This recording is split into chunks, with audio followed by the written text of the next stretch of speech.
I imagine you've already seen stalker stories, but this one is on another level. The boy saved a mermaid when he was a child, and after that he became friends with her. After some time he had to move away from the island where he lived and ended up losing contact. But when he reached his teenage years, she returned. At first, our protagonist was happy, but what was supposed to be a dream ended up becoming a nightmare. She had the power to appear anywhere there was water. It didn't matter if it was in the bathtub, in a puddle of water, or even inside a small bottle. She was always everywhere chasing him. And worst of all, that mermaid didn't want him to interact with anyone. And if she happened to see him talking to another girl, the mermaid promised she would kill her. This is a series that I carefully picked for you guys. It is very good and has many chapters, so if you like it, I can bring the continuation. Without further delay, let's get to the video. In a distant memory, a woman hugs the protagonist tenderly as he says goodbye. The young man feels her touch on his face, peacefully accepting his final fate. The sensation of drowning wakes him up in fright, making the boy scream. It was all a nightmare, and he finds himself back in his usual lonely reality. The scene changes to a doctor's office, where a voice comments that it has been a while since he last appeared. Then the doctor asks how things are going for him at the university. She then suggests that they continue the conversation from where they left off last time. But because of the rain, she writes that today's session will be done on paper. At that moment, the doctor asks him to tell more about the friend he mentioned earlier. The protagonist reflects that, although it may sound crazy, his first friend was a mermaid. Seeing a painting on the office wall, he starts to remember the past. In a flashback, the boy runs along the beach, shouting that one of his comrades was caught. He looks excited, wanting to know what will happen next in this game. The little one reached 3,000 meters deep in the sea. Smiling, he warns the divers not to worry about him. And so Haishang safely reached the cave, passing through the rocky entrance. But as he stops at the entrance, the boy falls silent, sensing something strange in the air. Suddenly, he hears a noise coming from inside and gets scared by the sound. The boy realizes that someone else is there, as he hears the voice of a crying child. He hesitates, wondering if he should go back and tell the adults what he heard. But curiosity speaks louder, and he enters the darkness to investigate. The scene cuts to a funeral, where a woman cries over the loss of her husband. In a corner, the protagonist weeps, for that was his father. Back in the cave, Haishang approaches the person and asks if she is okay. Shocked, he shines a light on the place and sees a mermaid's tail trapped in a fishing net. Looking up, he finds a crying girl, realizing she is a mermaid. The creature suddenly faints, and the boy runs away from there completely terrified. The scene shifts to a beautiful day in the ocean, with the sun shining brightly on the clear waters. The mermaid, now free from the net, emerges on the water's surface, looking confused. Haishang is on a nearby rock, holding the net that had trapped her, watching her. He is happy that she woke up and explains that he gave her his shirt because she looked cold. With a smile on his face, the boy asks if she is really a mermaid. She confirms, and he gets excited, promising to keep the secret and asking to be her friend. Haishang then lies down and tries to ask why she was crying, but gives up halfway. The boy asks her name, but the mermaid replies that she doesn't have one. He becomes thoughtful about her answer. Then he suggests the name Yun Hai, and the girl repeats it, a little surprised. He explains that the name means sun and sea, and she ends up agreeing. Haishang extends his hand to her, saying, "It's a pleasure to meet you." Seeing her confusion, the boy says, "You just need to take my hand." They shake hands, and he explains that it's for them to get along well. The doctor asks if he wasn't afraid of her, and the young man says that on his island, there were no other children his age. That's why that mermaid friend became the most precious person to him. The time they spent together was simply unforgettable for the boy. At another moment, the boy says, "I'm about to throw up from so much nausea." He spits out the food, complaining that everything she brings is salty. Unlike her sweetness, Yunhei becomes sad and says that if she were human, she would bring something tasty for him too. Desperate, Haisung asks her not to say something like that, leaving the girl confused. He then reveals that he actually wanted to be a mermaid like her,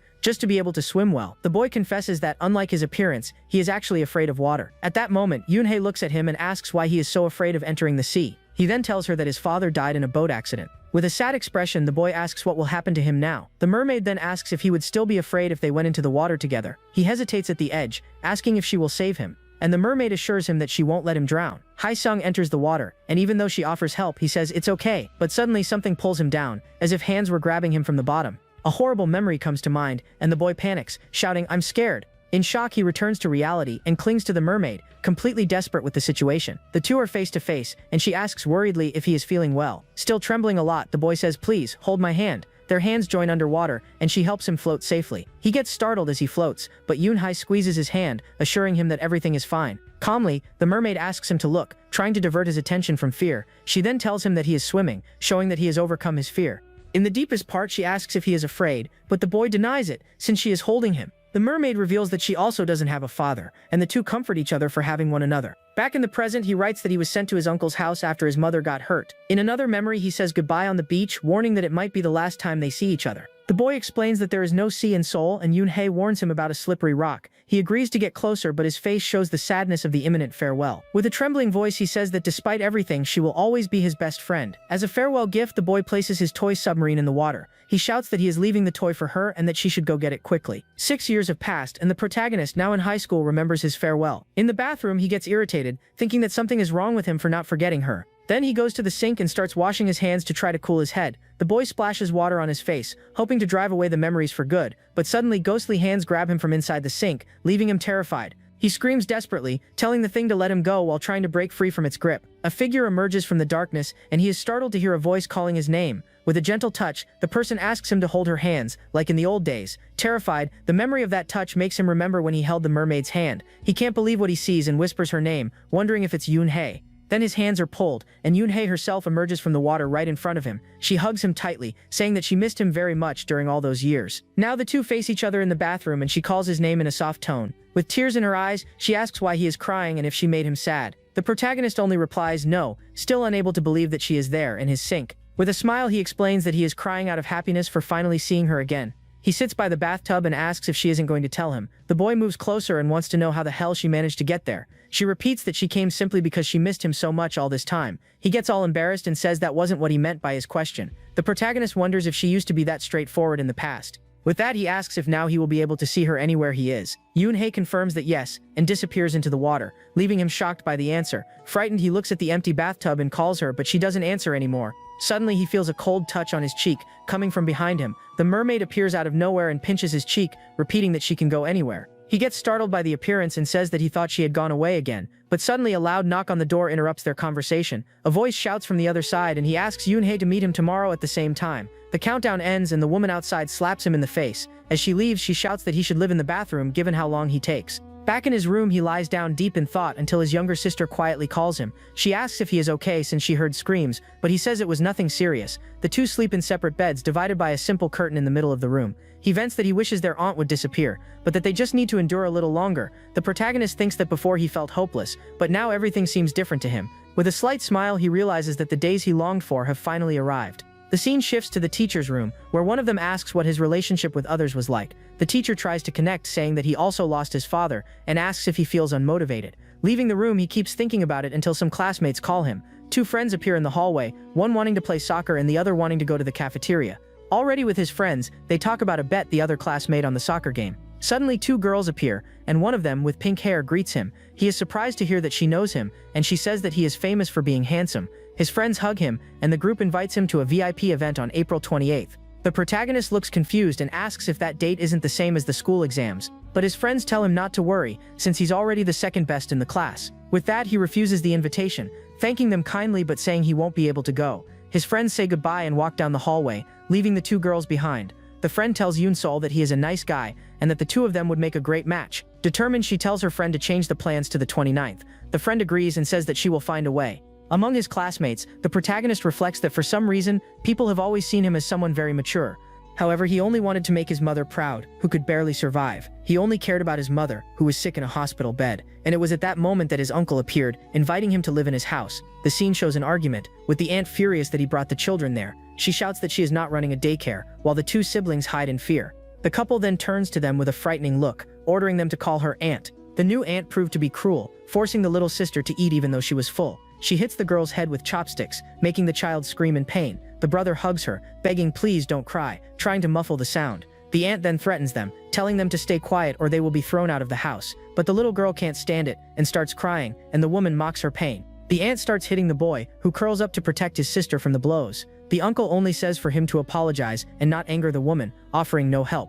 With all that pressure, the boy felt like he was going insane. No matter how much he endured or studied, nothing seemed to change for the better. He even thought about giving up everything and joining his deceased father, but it was in those moments that Yoon-hae appeared to talk and give him support. Back in the present, he thanks Yoon-hae for everything, leaving her confused. He explains that his life was miserable and that he wished to see her every day. The mermaid then replies that she felt the same way, leaving the boy surprised. She says that if he hadn't gone to the cave, she wouldn't be who she is today, changing her life. He becomes emotional, remembering how long it has been since they met. Yoon-hae then asks if the woman who yelled at him is the cause of his miserable life. He explains that she isn't the only one to blame, but she is the main one responsible for everything. The boy promises that he will leave home when he becomes an adult, so he can spend more time with her. With that, the mermaid wants to know if he would be happier if the aunt weren't around. He thinks for a moment and answers sincerely that yes, it would be much better. Although it seems strange, he confesses that he has wished many times for his aunt to disappear. He fears she will think he is strange for thinking that way, but Yoon-hae just listens attentively. With a subtle smile, she simply says that she got the message and dives back into the sea. The next morning, his sister asks who he was talking to last night in the kitchen. He serves her breakfast, telling the girl to put away her phone so they can eat. While they eat, the sister comments that the aunt left a while ago and wonders if she's okay.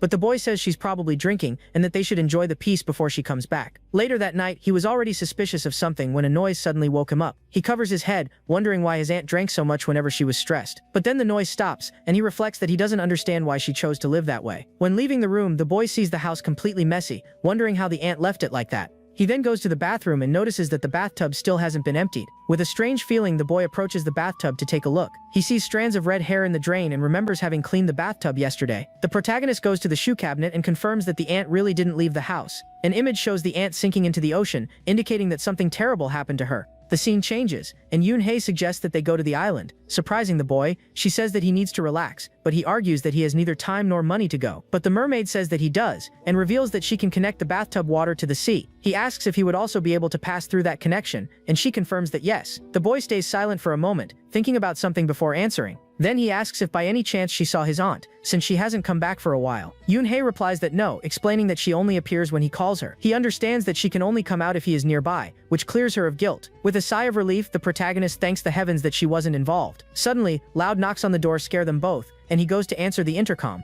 A strange and intimidating man appears, asking where Kim Mi-young, his aunt, is. The boy replies that he doesn't know, and explains that he is only her nephew. Irritated, the man says that she stole his money and wants to know how long she plans to hide. Hae-sung tries to close the door, but the man blocks it, shouting that he hasn't finished speaking. The loan shark then threatens him, saying that he must find his aunt by the 28th if he wants to live. Before leaving, he still warns them not to even think about calling the police about it. The deadline arrives, but he can't contact his aunt, who remains missing. The scene changes to the school, where a classmate asks to see his test after the exam. His friends surround him, worried, asking if something happened to him. One of them tries to cheer him up, saying that the girls postponed the meeting because of him. But with a desperate look, the protagonist asks them to go to the restaurant today.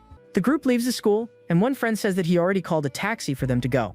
On the way, he sees the loan sharks from afar and realizes that they followed him to school. Terrified, he blends in with his friends, while one of them says that the taxi will arrive in 2 minutes. One of the thugs turns around and calls the boss, who looks at him with a disdainful expression. They spot the protagonist in the crowd, identifying him by his green backpack. The loan sharks corner him in a dark alley, asking if he thought he could hide, but they end up catching the wrong boy, who doesn't understand anything that's happening. With an intimidating look, the two men stare at the student, making the atmosphere heavy. Inside the taxi, the protagonist feels sick, and his friends ask if he's okay. He then covers his mouth tightly, trying his hardest not to vomit inside the car. Already at the restaurant, the friends wonder why the girls are taking so long to arrive. One friend notices his tension and asks him to say what's going on, but he only apologizes. The other friend insists, asking if everything is okay at home, but he only says yes. Suddenly, the protagonist's eyes widen as he realizes he forgot something very important. In a rush, he turns to his friend and asks to borrow his phone for a moment. He runs to the bathroom to make a call, blaming himself for thinking only about himself. Desperate, he yells into the phone, asking where his sister Gyum-hae-bin is right now. She says that she's with her friends, and he forbids her from going home, telling her to sleep there. He shouts for her to just obey, while his sister asks why he's being so urgent. On the other end of the line, the boy hears her friend agreeing to host her, and he sighs in relief. Later, he drops her off at her friend's house, apologizing for the trouble and saying goodbye. The protagonist tells her to behave and promises to return the phone the next day. With his sister's phone in hand, he starts dialing the police number, making a decision. He thinks that he can't leave the house empty and plans to call as soon as they leave. Determined, he climbs the stairs, saying to himself that he needs to end this. Upon reaching his floor, the boy peeks and sees that there's no one in the hallway. Thinking he's safe, he walks to the door, planning to grab some things inside. But when he opens it, he comes face to face with the loan shark, who greets him with a sinister smile. The man stares at him angrily, asking if he thought he could simply run away. Trembling, the boy tries to call the police, but his hand can barely press the button. Before he can, the thug snatches the phone from his hand and ends the call. The loan sharks throw him inside the apartment, warning that he should prepare for the worst. The boss grabs him, saying that he will be punished for not finding his aunt in time. In a desperate act, he hits the thug and breaks free from the grip. The protagonist runs to the bathroom, but the loan sharks corner him and close the door. He has no way out, wondering what he can do to escape that situation. The men start banging on the door, and the boy trembles with fear, not knowing what to do. They break the door down and throw him to the floor, saying that they only wanted to scare him a little. The thug says it would be a waste to use the tools on him since they were meant for the ant. Then, the loan shark gives him two options, to be beaten with the shower hose or with the other tools. He stares coldly, making it clear that the second option would be far worse. Without thinking twice, the boy chooses to be beaten with the shower hose to avoid the worst. The boss agrees and prepares to hit the young man, but suddenly, the shower hose wraps around the thug's arm and pulls him into the bathtub. The boss yells at the idiot to get up, embarrassed by the scene he's making. The man screams that something is pulling him from inside the bathtub, but no one believes him. The water begins to stir and the protagonist's friend panics at the sight. The man calls out the employee's name, but soon after, he too is pulled inside. The protagonist gasps, looking back in disbelief at what just happened. Then, Yoon-hae appears in the bathtub, revealing that she was the one who saved him from the loan sharks. The scene shows her dragging the men's bodies into the depths of the ocean. With a cold look, the mermaid stares at him, her hair still wet from what she did. The scene returns to the doctor's office, and the doctor asks what happened after that. He then explains that the police arrived and handled the whole situation that took place. The boy stands up, saying that therapy is useless, and asks only for his medication. At the reception, he pays the fee and refuses the offer to schedule another medical appointment.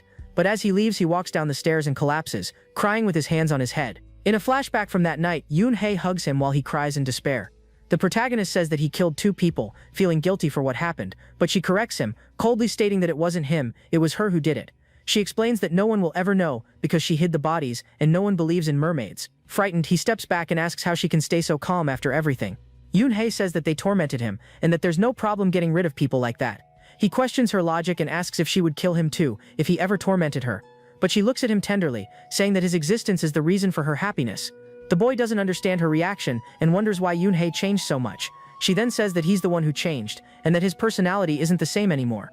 He panics, feeling helpless and wanting to escape that situation. A week later, he leaves school with his friends, one of them complaining that the test was difficult. One of the boys tells the other that if someone hears him say that, they'll think he actually studied. Putting his arm around the protagonist's neck, his friend asks why he's been so distant. The protagonist only smiles, and his friends find it strange. Even surrounded by friends, he walks down the street feeling completely alone in the world. In his mind, he decides that he can no longer see Yoon-hae, because she's not the same person anymore. He explains that he's human and needs to adapt to his new life, and that he can't see her again. With a broken heart, he asks her to find another happiness for herself. The boy walks away, leaving her alone in the bathtub, with an expression of deep sadness. The scene ends with him saying goodbye to his friends and arriving at his house's door. When he enters, a voice greets him, and he sees his uncle with two strange men. The uncle tells him to go to his room, but the men call him over to talk a bit. He gets scared, but one of them says they're police officers and are only investigating. Sitting with them in the living room, the officer reveals the news that his aunt has died. The boy feels relieved, thinking they won't ask about the loan sharks who disappeared. One of the officers finds his lack of reaction strange and asks if he already knew the news. He panics, blaming himself for feeling relieved about someone's death.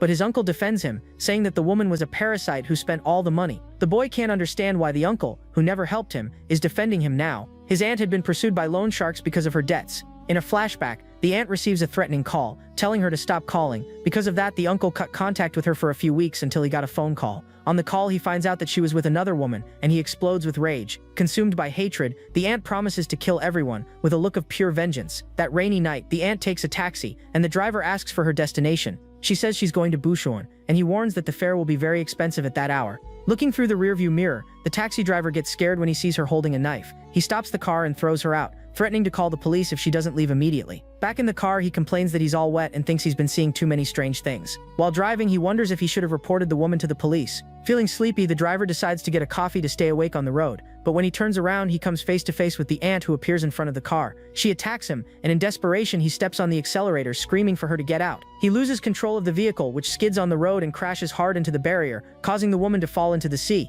Then the police were at her house investigating why she had gone out with a knife. After talking, they thank them for the cooperation and say goodbye, leaving the uncle and nephew alone. As the protagonist closes the door, his uncle asks if everything was fine during his absence. That shocks him, unable to believe how cynical he's being. The boy feels disgusted by his uncle's careless face but knows he can't do anything, and besides that, he depends on his uncle or he'd be homeless. While studying, he feels as if his younger self is confronting him, asking if he's a murderer. The voice continues, questioning why he's studying peacefully after sending Yoon-hae away, and deep down, he's terrified that the mermaid might have left a body behind. The boy thinks that he can simply leave, just like he did when he went to Seoul. Suddenly, his sister calls him, saying that Grandma Malsuk called his phone. He answers and greets his grandmother, trying to sound as calm as possible during the call. The boy says that he's been living well and that his sister Hee-bin has already become a grown girl. Pretending that the signal is bad, he asks her to wait as he's stepping outside to talk. He sits on the floor of the hallway, continuing the conversation with his grandmother outside. The protagonist stays silent for a moment, processing what he just heard. The scene cuts to him looking at old family photos from when they were still happy. In a flashback, little Hae Seong asks how his mom is feeling. The mother is cleaning his sister's ear and asks him to get another cotton swab. While searching, he starts thinking about what would happen if something went wrong. He wonders if a stepfather will show up,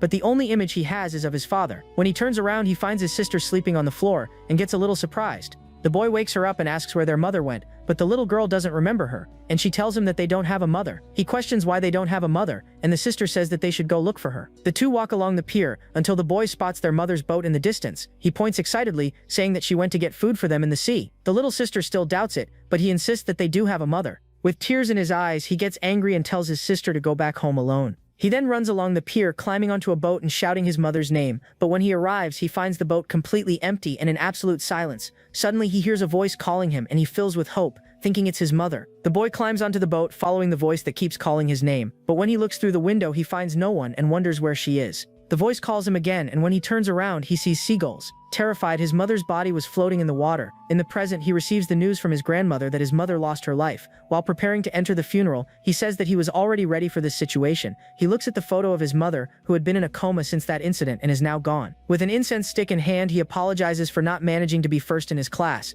He lies down on the floor and says that he had been preparing for this moment for years. The boy says goodbye, asking her not to be alone and to be happy by his father's side. With tears in his eyes, he remembers the happy moments he had with his family. Inside the house, he drinks in silence while the rain falls outside. The uncle asks Hae Seong's friends how they managed to get there. He mocks them, asking if they skipped class just to come to the funeral. The friends get irritated and say that they came because Hae Seong is their best friend. The uncle praises them, saying that they're better than the mother who abandoned her own children. The friends feel awkward and wonder if he's really the protagonist's uncle. Later, our hero accompanies his friends and asks what time the train arrives. The friend asks if his uncle always acts like that, and he says yes. Confused, the friend apologizes, but the other nudges him, not understanding the reason for the apology. In the elevator, the protagonist says goodbye, wishing them a safe trip back home. The friends look at each other, worried about Hae Seong's emotional state. One of them calls him and with a serious look, tries to give him one last piece of advice. He says that if his friend collapses now, his sister will have no one left to rely on. The words hit hard, and the protagonist bursts into tears in front of them. The friends hug him, telling him to cry as much as he wants and trying to comfort him. Back in the funeral room, he finds his sister sitting alone, staring at nothing. He sits beside her and hugs her, saying that she still has someone by her side. The little girl comments that his accent came back when he spoke to the people from their hometown.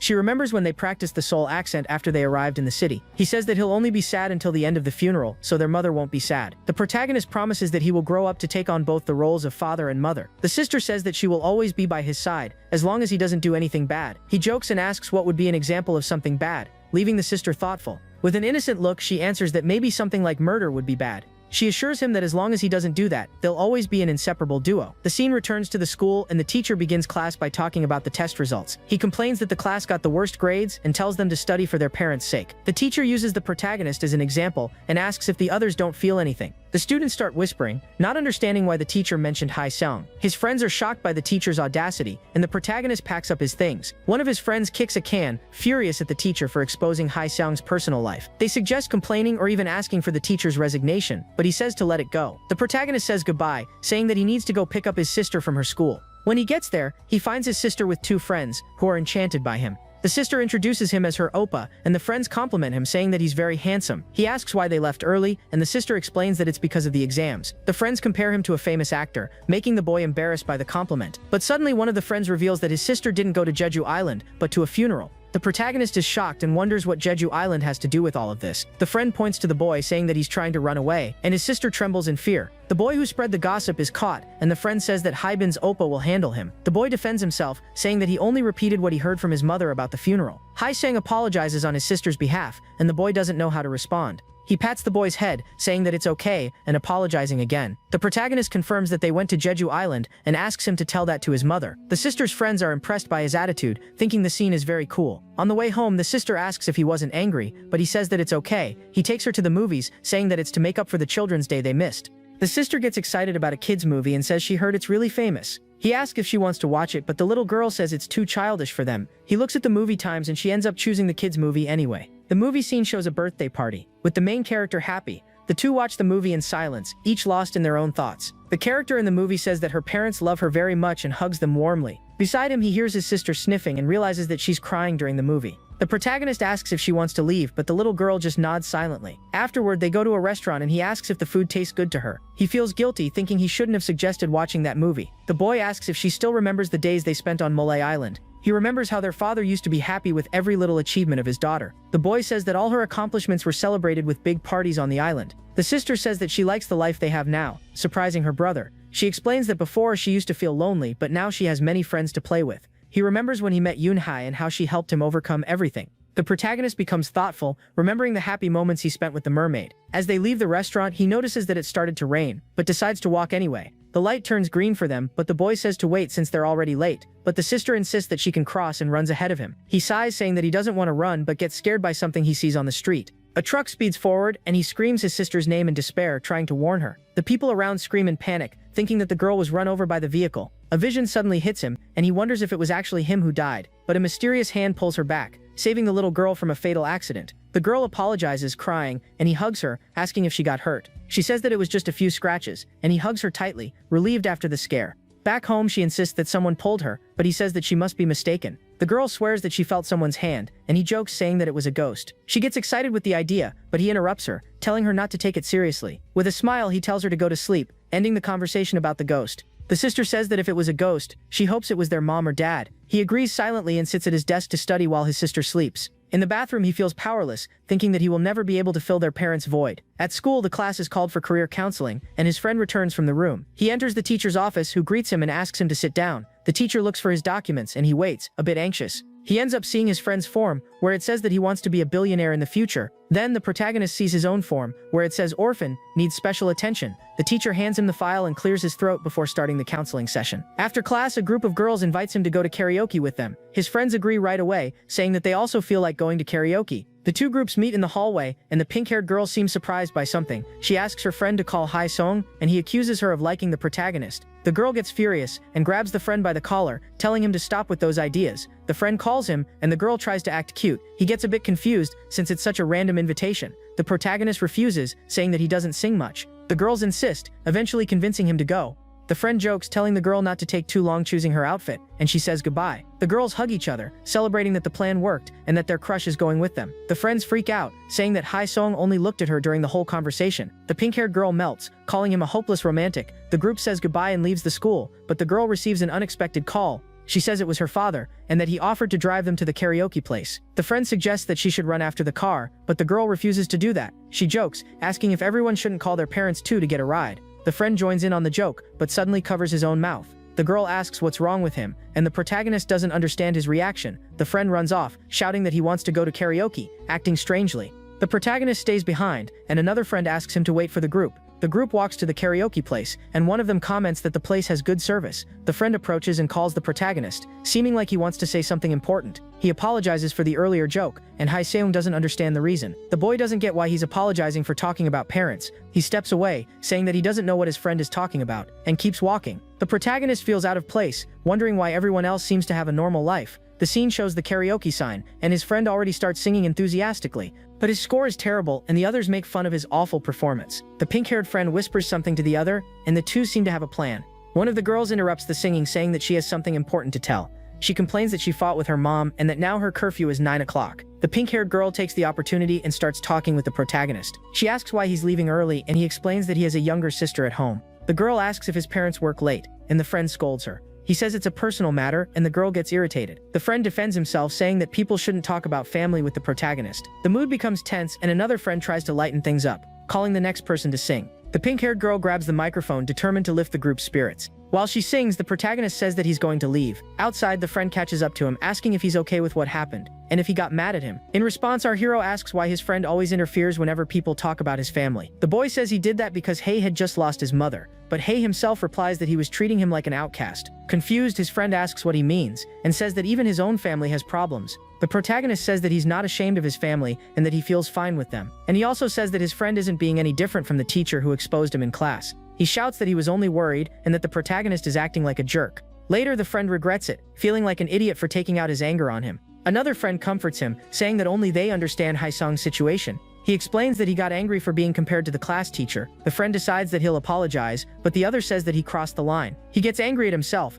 wondering why the hell he did that to his friend. Back home, the protagonist goes into the bathroom and sits pensively on the edge of the bathtub. Yoon-hae appears and says that they have much more in common than he imagines. He apologizes for acting like a coward and for being scared of her. The boy thanks her for saving his sister from the truck accident. He also thanks her for saving his own life, and the mermaid smiles kindly. She reveals that she doesn't have a father either, and that in fact she never had parents. The boy realizes that maybe he missed her because he felt different from everyone else. The mermaid says that she wants to be a friend he can trust during difficult times. He opens up saying that he's very tired of everything he's been going through. The protagonist feels like a stranger and doesn't know if he wants comfort or a normal life. He wonders if Yoon-hae also felt that way and seeks comfort in his friend. She comforts him, saying that his friend didn't say those things out of malice. The mermaid says that there's no reason for them to hate each other because no one truly understands them. She says that everyone will abandon him, always judging him for being different from others. He denies it, saying that his friends aren't like that, but she doubts his answer. The boy apologizes, and the mermaid asks why he's apologizing. He dodges the question, saying that it's nothing, and accepts that she might be right. The protagonist feels guilty and wonders if it's because he abandoned his friend. Then Yoon-hae says that she has something to show him, and touches the water in the bathtub. She asks him to look into the water and dive, leaving him curious. He obeys and submerges his head in the water, waiting to see what will happen. The boy opens his eyes and finds himself at the bottom of what seems to be a real ocean. Frightened, he emerges from the water, gasping and unable to believe what he just saw. He asks how the sea can be there, and she replies that it's the same as before. The mermaid reveals that it's the seawater from Malay Island, the place where they met. She invites him to come in and pulls him into the water with an inviting smile. He is carried by her and feels like it's the first time they swam together again. Yoon-hae holds him and says that their feelings for each other will never change. But suddenly her hand begins to fade, and he looks at her, confused by the sight. He shouts for her not to go, and suddenly he wakes up coughing in his home bathtub. The mermaid hugs him and he asks why she's doing that, completely confused. He remembers the death of the loan sharks and screams that he doesn't want to die like that. The boy says that he was scared and asks her to get out of the water, still in panic. But Yoon-hae reveals that she has always wanted to receive something from him, and asks if he will give it. Before he can answer, the mermaid kisses him, leaving him completely stunned. She looks at him and touches his face with an unreadable expression in her eyes. With a satisfied smile, she asks if it was good, and he feels strange. He pulls away and thinks that something isn't right, feeling that something is wrong. The boy goes to the kitchen and shivers, thinking that he kissed a mermaid. He wonders why she sees him as more than a friend. At that moment, he drops the kettle and decides not to fill the bathtub the next day. But when he turns around, he sees Yoon-hae on the floor. She appeared in the puddle of water. She says that they need to meet, and right after that she disappears again. The refrigerator starts beeping because it's open, but Hae is confused, wondering why she came again. He trembles, feeling that the situation is worse than before and that something is very wrong. The next day at school, his friend approaches him to finally talk. He complains that apologizing is very embarrassing, but that everyone insisted he do it. The friend apologizes for having crossed the line, and the protagonist accepts the apology. He remembers Yoon-hae's words and wonders why they keep coming to his mind. The protagonist thanks him, and the two finally make peace, leaving the friend confused. Suddenly, the rest of the group shows up, celebrating that the two made up. He calls the pink-haired girl Sol-bi to talk outside the classroom. The girl gets all excited and says yes, accepting the invitation immediately. He knows that this is wrong, but he can't let it affect his daily life. The boy thinks that, either way, he needs to protect himself above all else. He calls Sol-bi and says that he doesn't know how to say what he needs to say. The girl encourages him, telling him to say what he wants without fear, with a smile. He asks if she has any clothes she doesn't need anymore because his sister has grown up. The boy explains that he wanted to buy new clothes for her but doesn't have any money. He apologizes for asking suddenly,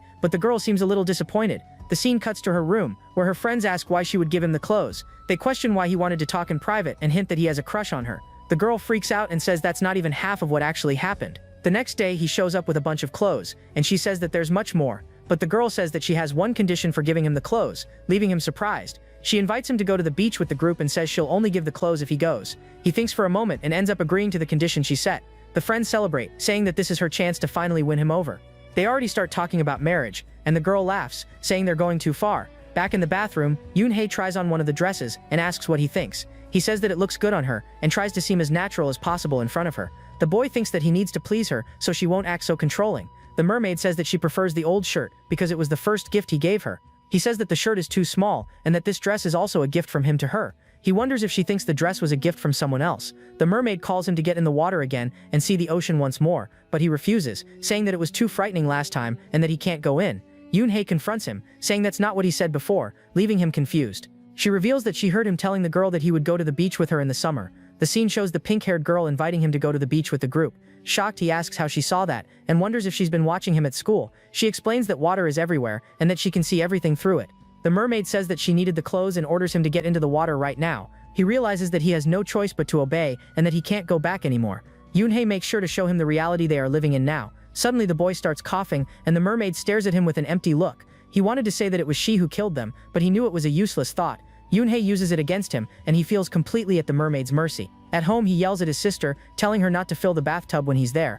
The sister defends herself, saying it was for a science project, but he doesn't believe her. He shouts that if she had remembered what he said, she would have done it somewhere else. At school, a girl stops him, saying that he forgot his ID badge and will be punished for it. His friend gets startled and he wonders when he lost his school badge. He starts making a mental list, trying to understand what's happening to him. The protagonist thinks that he has to meet the mermaid every afternoon, and that she hates delays. He remembers that Yoonhae can only leave the water if he's nearby, which complicates everything. Suddenly, he gets startled by a noise. A classmate drops her water bottle on the floor and apologizes for the scare. She asks if anyone has paper towels, but the classroom is out and no one has any. The protagonist gets an idea and grabs a tissue to help the girl clean up. She thanks him, and he tells her to hurry up and clean the mess quickly. The girl thinks his attitude is rude and wonders what's gotten into him. His friends throw a note onto his desk, asking if something's wrong with him. Then Hugh turns to them, and they stare at him, trying to understand why he's acting like that. The friend answers that no, but it's obvious that something's wrong with him. He thinks about who he could tell, but knows no one would believe his story. For days he thinks about how to get rid of Yoonhae, but finds no solution. Finally, the day of the beach trip arrives, and the sea is already just ahead. He feels tense and concludes that this has become the most miserable day of his life. When they arrive at the inn, one of the girls complains about the smell and asks if there wasn't a better place. They decide to unpack their things and head straight to the beach to enjoy the day. But the protagonist says that he's not feeling well and will go later once he feels better. He watches his friends having fun at the beach while he stays alone in the room. He remembers Yoonhae telling him to go when no one is around. The mermaid reminds him that he has no choice and that he must obey her orders. The boy fears that she will suddenly appear while he's with his friends. He goes to the kitchen and drinks some water, still deep in thought about what to do. The boy wonders if he really needs Yoonhae in his life and makes a decision. He decides that he must find a way to make Yoonhae disappear for good.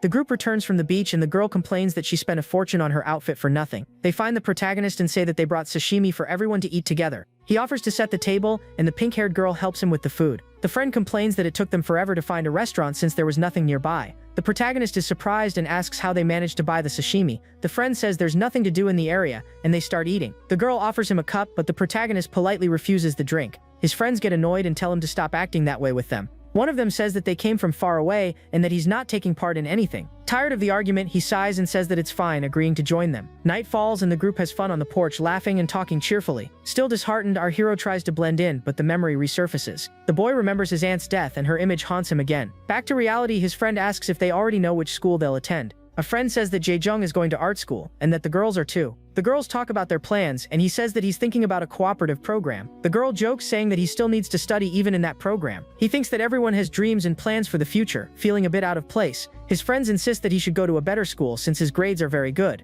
Another friend covers his mouth, saying that Hee-sung's parents must be proud of him. The girl says that it's every parent's dream, and he just smiles, not knowing what to say. Tired of hiding it, he reveals to everyone that he has no parents, shocking the group. He explains that his parents passed away, and that's why he can't go to a better school. The protagonist decides to tell them everything that happened, and the friends listen in silence. He tells them about his father's death, the move to Seoul, and the recent death of his mother. Seeing their sadness, he asks why they look so sad and if he should stop. He also reveals about the old lady who used to help him and why he got rid of his phone. The boy wonders if he's drunk and why he's telling them all of that. He remembers Yoonhae saying that he has no choice, and the fear returns to haunt him. Suddenly, he wakes up and wonders when he fell asleep in the room. Still in the middle of the night, he gets up, determined to put his plan into action. He knows he can't fight her and is afraid of what she would do if he exposed her. With a knife in his hand, he decides that he needs to end it all in the ocean. He goes to the beach and tells himself that everything will be fine in the end. The boy thinks that his life has been hard enough and that he deserves a bit of peace. But as he enters the water, he is surprised by his friend, who stops him from continuing. The friend confronts him, asking if he's serious about leaving so early. He accuses him of trying to kill himself, and the boy says that it's nothing like that. The knife falls into the water, and the friend asks how he can calm down in a situation like this. The protagonist yells for him to get out of the water, saying it's too dangerous there.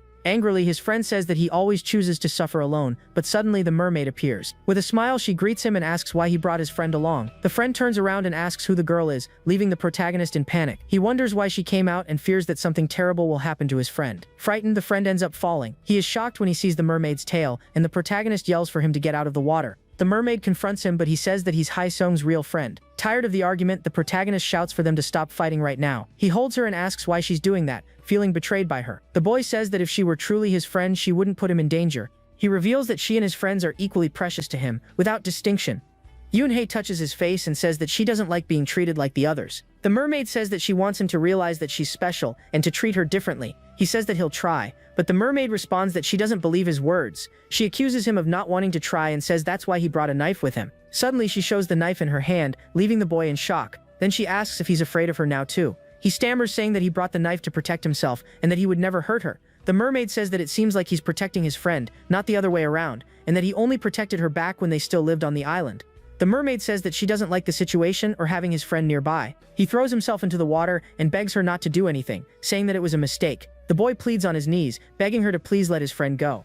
Yoon-hae says that he doesn't need his friend and that he's always been alone, even surrounded by people. She invites him to return to Mole Island and relive the happy times they once had. He accepts the offer and says that they can go, but the girl wants to talk about it after the friend leaves. The protagonist helps his friend get up and leads him out of the water. He tells his friend not to say anything and just go, and the mermaid watches everything from afar. The boy begs her to find happiness somewhere else, but she doesn't believe him. She accuses him of lying again, and he turns around, calling her name. Suddenly his friend screams and says that something is pulling him down into the water. The protagonist tries to help him, but the friend shouts that something is pulling him hard. He tries to pull his friend up, but realizes that the mermaid won't let him go no matter what. Desperate, he screams for her to let go, saying that his friend has nothing to do with them. He realizes that he can't lose his friend and grabs a rock from the water. With all his strength, he hits the hand that's holding his friend, trying to free him. From under the water, she looks at him with that insane gaze, and decides to squeeze the boy's hand even harder. He screams in pain, and the two are finally released from the mermaid's grip. His friend sinks into the water, and the protagonist screams his name in despair. With tears in his eyes, he stares at the mermaid,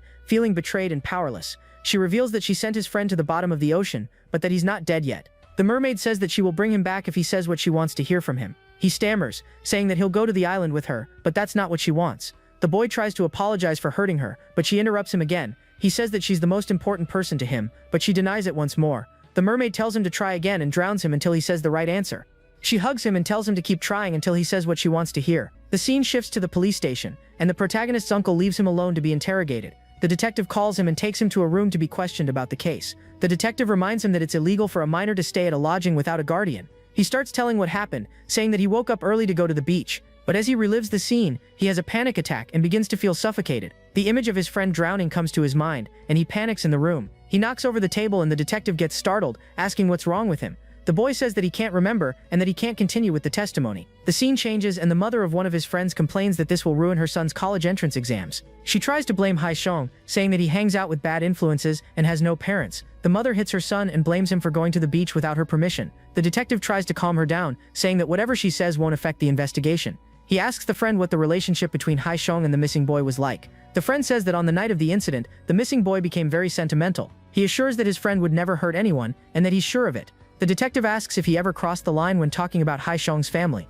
The officer asks if they were drinking, and the boy is shocked by the question. With no evidence, the detectives conclude that it was an accidental drowning caused by alcohol. A week later, he receives a visit from his friend and asks how he found his address. The friend reveals that the missing boy's parents have given up the search and are holding the funeral. He asks if he can go, and the friend encourages him, saying that he should. The friend shakes him, saying that if he keeps running away, no one will believe in his innocence. He agrees to meet him the next day, and the friend cries, relieved by his decision. At the funeral, he finds his friend, who calls him inside to pay his respects. The boy bows in respect, and the deceased family watches him in silence. He approaches the parents, and the friend introduces him, saying that Haishong is there.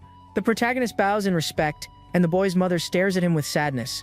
The boy's father greets him and asks him to say goodbye to his son one last time. He kneels before the altar, and the father tells the woman not to say anything to the boy. In silence, he lights an incense stick and sits to pay his last respects. He remembers the scene of his friend drowning and feels that he's the one to blame. He wishes he were insane and that it was all just in his head. In a flashback, the students get ready to take the class graduation photo. His friend asks the protagonist what he thinks of his look, but he doesn't even look. He laughs, saying that he feels strange with the top button of his shirt closed. The photographer asks him to turn slightly and takes the picture at the perfect moment. And it was exactly that photo taken that day that was displayed at his funeral.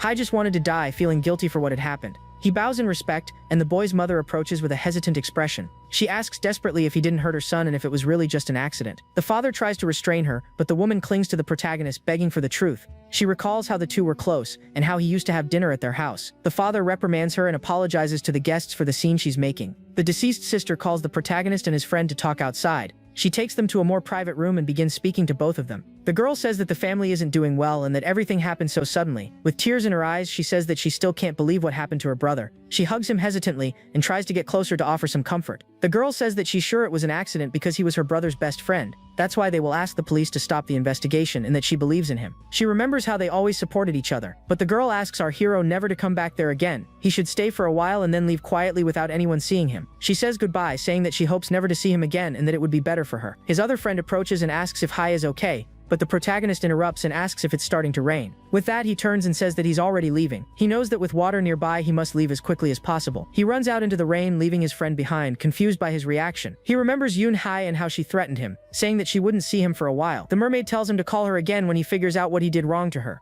Alone in the rain, he lifts his head and looks at the sky, feeling completely lost. He realizes that he can't escape her, no matter where he goes in the world.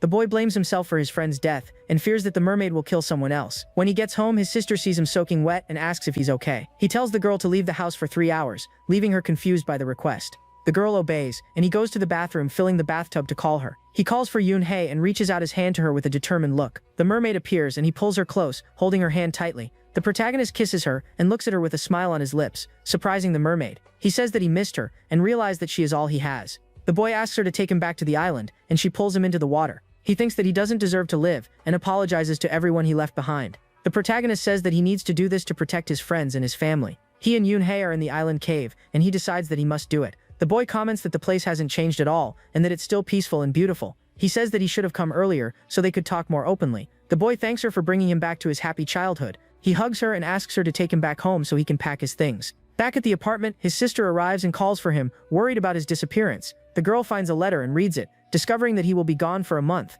She gets confused by the letter and wonders what happened to her brother. On the island, he says that he always wanted to see her house, and she seems surprised. The mermaid says that she doesn't remember much about her family and only remembers having fun with him. But he knows that it's a lie and remembers the abuse he suffered in his childhood. The protagonist thinks that the longing he feels makes him remember every detail of his family. He wonders what would happen if he lured her outside and drained the water. The boy thinks that the beach is only 3 minutes away and that it wouldn't be hard to get rid of her. But he knows that she would kill him first and that he can't defeat her by force. A month passes, and he remains on the island, living a quiet life with the mermaid. He spends his days swimming and talking with her, far from all his problems. He wished he could let the water fill his lungs, but she wouldn't let him. He wanted to drown, but Yoon Hae would never allow him to die. At night, they went back home, and she stayed with him until he fell asleep. After a month, he started to feel happy by her side again, but she seemed resentful, and he said that she would never understand what he went through. He felt sorry for her and imagined young Yoon Hae waiting for him all alone. The boy hugs her and apologizes for leaving her alone for so long. She says that she was sad that he changed and that his friends hurt him. The mermaid says that she hated seeing him suffer because he meant the world to her. He wonders if she would have stayed the same if he hadn't left. The protagonist realizes that he ruined everything with his greed and selfishness, and hugs her. Without her, he would have never realized what was wrong with himself. Despite his hopeless situation, he feels calm beside her. She notices that he's sick and asks if he feels dizzy. The mermaid asks if he didn't bring enough food and if he's starving. He explains that he can't stand food anymore since he spends most of the day in the water. Yoon Hae says that they should go back to Seoul, leaving the protagonist surprised by her decision. She reminds him that his vacation is almost over and that he needs to return to school. He asks if he can go back and is surprised that she doesn't hate him for being in Seoul. The mermaid says that she would hate it more if he got sick and takes him out of the water. She hugs him and thanks him for everything he's done for her lately. The boy is surprised by her kindness and wonders if he's felt this before. Back home, he finds his sister who hugs him, worried about his disappearance. She asks where he's been, and the boy tells her not to wake him up because he wants to sleep. The sister cries and he sleeps for days as if dead, finally at peace. 2 days before the end of vacation, he talks with the mermaid in the bathroom. She says that she wants to see the outside world and he agrees, a bit uneasy. The boy says that they've spent too much time in Seoul and that he wants to try something different. The two go out in the rain, and he asks if she wants the umbrella, but she refuses. He thinks that school starts the day after tomorrow, but that he's no longer interested in going. He asks if he should drop out of school to live with her on the island, leaving her surprised. The mermaid asks why, and he says that it's what she wanted, for them to live alone forever. She says that it's a great idea, but that he shouldn't decide now, only discuss it. Suddenly, the pink-haired girl appears and calls for him, interrupting the conversation. She asks what he's doing there in the rain, leaving him uneasy. He diverts the subject, saying that he dropped something and that he's already leaving that place. The girl says that everyone has been wondering how he's doing and that she was going to visit him at school. She gets closer and says that everyone is worried, but he says that he needs to go. The girl stops him and reveals that she's been going to therapy and that it's been helping a lot. She says that the therapist told her it's better to share sadness with those who went through the same thing. The girl says that they've been meeting to comfort one another, and he stops. She invites him to join them, but the image of the mermaid appears beside her. He gets irritated and asks if she really thinks they went through the same thing. The boy laughs and says that she's so stupid she doesn't even know when to shut up. With a sinister smile, he stares at her and the girl can't understand his reaction. He confronts her, saying that she was asleep when everything happened and doesn't know anything. The boy says that he was studying but that she used the clothes as an excuse to take him to the beach. He accuses her of ruining his vacation and bragging about having a therapist for him. The girl apologizes and he stares at her, waiting for an answer to his question. With tears in her eyes, she admits that she crossed the line and apologizes again. She turns around and leaves, while the protagonist keeps watching her. The mermaid appears in a puddle of water and says that the girl must be very hurt. She says she's happy to see how much he cares about her and that she can wait. Yoon-hae tells him to keep going to school and that she can wait for him. She reminds him that school starts tomorrow and asks if he's excited to go back. Suddenly the doorbell rings and he gets startled, not knowing who it could be. He wonders if it's his uncle since his sister isn't home at that moment. The boy tells the mermaid to wait and goes to the door, feeling a bit anxious. When he opens it, he comes face to face with his friend, who says that they need to talk. He asks how the friend figured out the password, but the friend says they should just talk. He sighs and says that the friend needs to leave because he doesn't want to talk anymore. The friend says that it's not too late to apologize and that everything can go back to normal.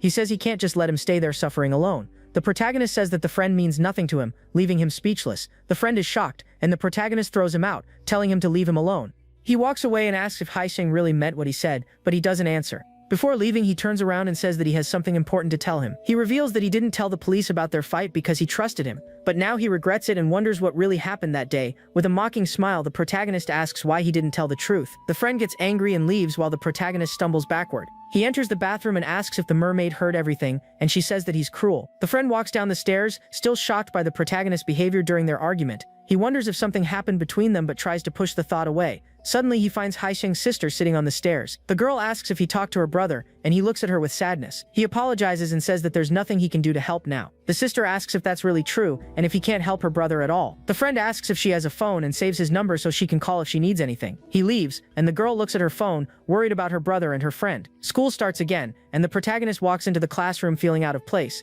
Everyone stares at him because they know what happened at the beach. The boy sits at his desk, and his friend approaches, placing a hand on his shoulder. He invites him to have lunch and says that he'll pay, trying to reconnect, but the protagonist slaps his hand away and leaves the room without saying a word. He finds the girls in the hallway and walks past them without even greeting them. The friend tells Solbi not to talk to him anymore and says she can't believe he ignored her. The teacher walks into the classroom and tells everyone to sit down to begin roll call. He gets confused and calls the name of the deceased friend, making the atmosphere heavy. After that day, everyone at school completely stopped talking to the protagonist. 2 weeks later, he asks his sister to leave the house for a while again. She refuses and asks why she has to leave every time he wants to be alone. The girl says that he's been acting strange since the funeral and that she's scared of him. He pushes her out of the house, ignoring her protests and crying. The boy says that nothing is wrong and tells her to come back in 4 hours. Outside, she tries to convince herself that she needs to give him some space. She decides to stop crying and thinks that he must be exhausted from taking care of her. The girl goes to a cafe and the employees complain that she only uses the bathroom. One of them confronts her and asks why she's using the restroom without buying anything. The employee says that only paying customers can use the store's restroom. The customers recognize the girl and wonder why she's in trouble there. The employee asks if she doesn't have a home, and the other customers mock her. Suddenly, a voice calls her and she turns around, surprised by who she sees. The pink-haired girl and her brother's friend invite her to sit with them.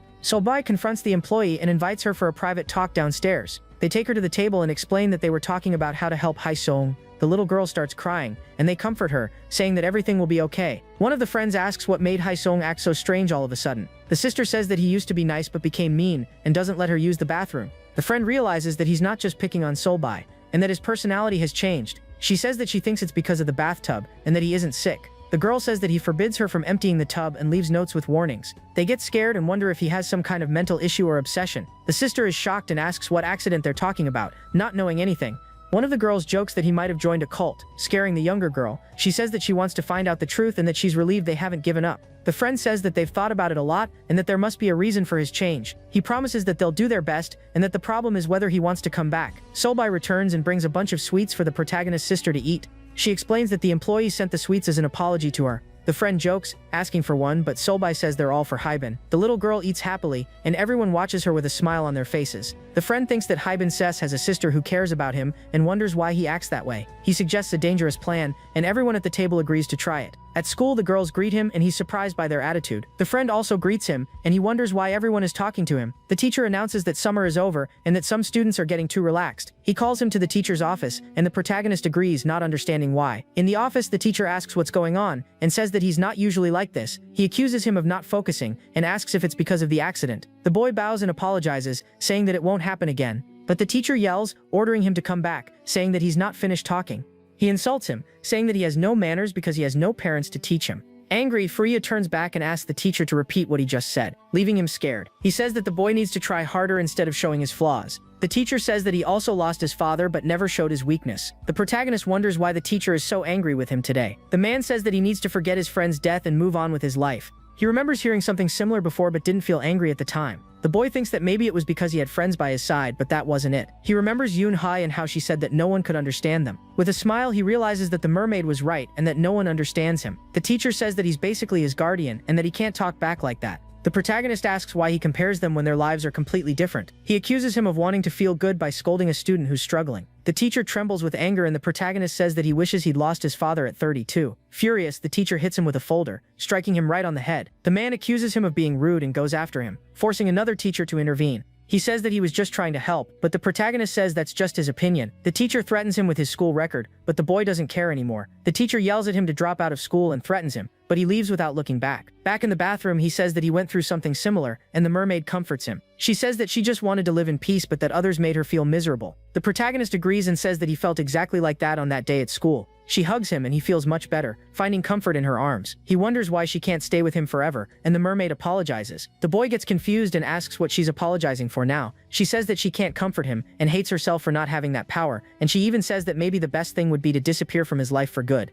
The protagonist asks why now, when he finally chose her and got used to her. He gets desperate and begs her not to say that, because she's the only one who understands him. Meanwhile, a cell phone in the bathroom is recording everything. In physical education class, the teacher tells everyone to find a partner to practice with. The friend calls him, but another says that he'll partner with Hai Song.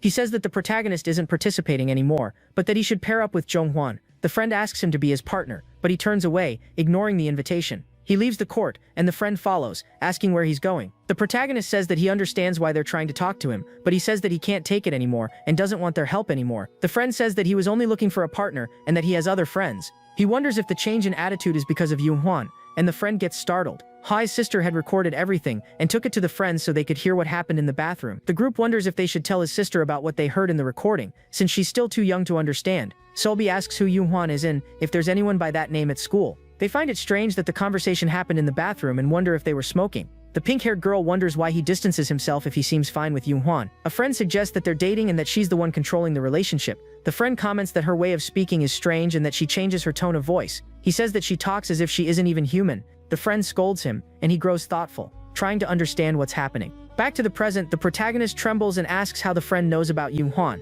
Furious, he grabs him by the collar and yells, demanding to know how he found out. The friend says that he can't breathe and he thinks that he was sacrificing himself. He thought he was protecting everyone from something terrifying, but he was wrong. The boy realizes that now he fears his friends more than the mermaid herself. He lets go of the friend, who coughs, and the protagonist looks around, worried. The boy fears that Yoon Hwan heard the conversation and doesn't know what to do. He runs away, leaving his friend behind, who calls after him, confused. In the classroom, the teacher asks who's missing, and everyone notices his absence. The friend says they haven't seen him since gym class, and the teacher gets irritated. At the end of the day, they discover that Hwan Sung never returned to school and start to worry. The girl says it was a mistake to bring up Yoon Hwan, and that the timing was terrible. The friend decides to take Hwan Sung's things to his house and talk to him later. On the way, he calls the boy's sister and asks if Hwan Sung is home. He asks if Hwan has seen her brother, and she answers, making him even more worried. On the other end of the line, the protagonist tells him never to call Hwan Hebben again. He says that he heard everything, and knows that they used his sister to record him. The boy hangs up on the friend and blocks his number so he won't receive calls anymore. He confiscates his sister's phone and tells her not to call his friends again. The scene shifts,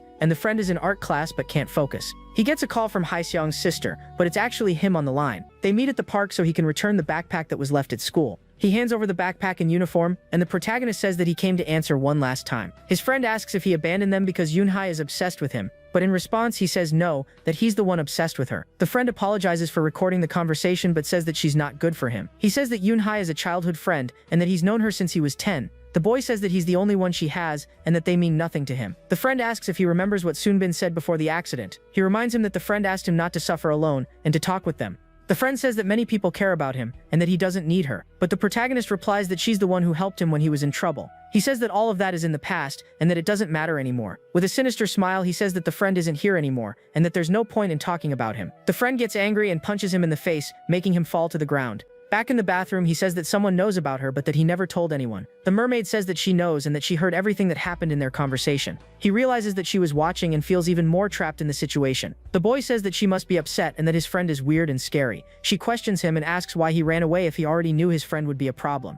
He apologizes and says that he was so scared he wasn't thinking straight. The mermaid asks if he doesn't care if the friend disappears, and he stares at her. She reminds him that she said anyone who bothers him needs to disappear. The protagonist gets scared and asks if she's saying that she's going to kill the friend. The mermaid asks what he thinks and what he would do to make him disappear. In shock, he asks if she means that she's going to kill him. Smiling, she says that it's actually a good idea and asks his opinion on what they could do. Back to the moment of the fight, Hai's friend asks how he could say those things. Still throwing punches, he says he can't believe he ever had someone like him as a friend. He reminds him how Soonbin cared about him and how he was a good friend. In a flashback, the friend says that he still wants to be there for him if he ever needs it.